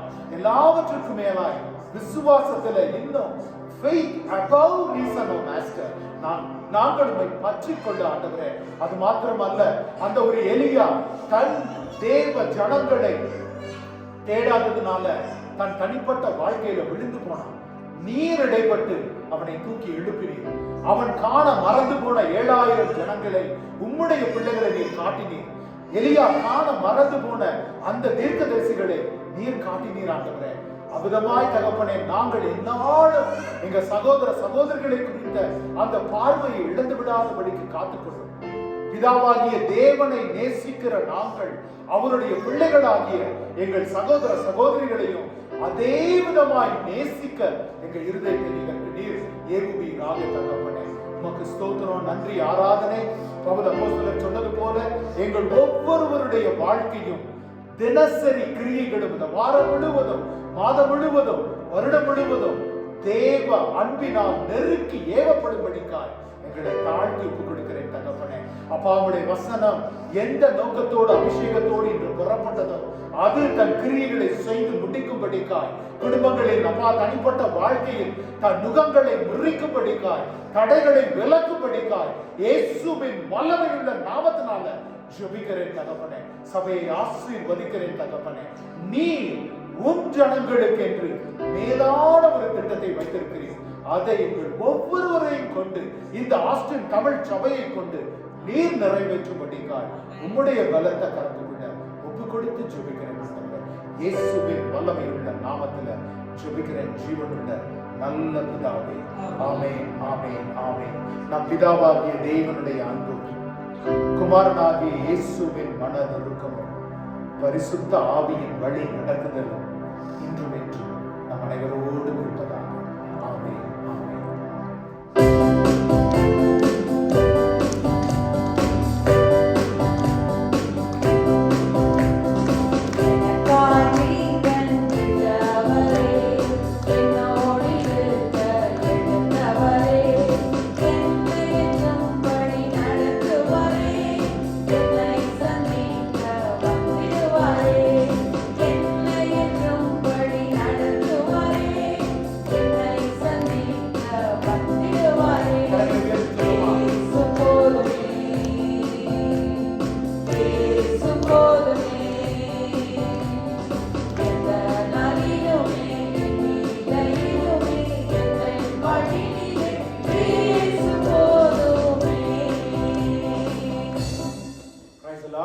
கர்த்தருக்கு ஸ்தோத்திரம். இந்த வெள்ளிக்கிழமை Bible study இருக்கிறது. Book of revelation தியானித்துக் கொண்டிருக்கிறோம்.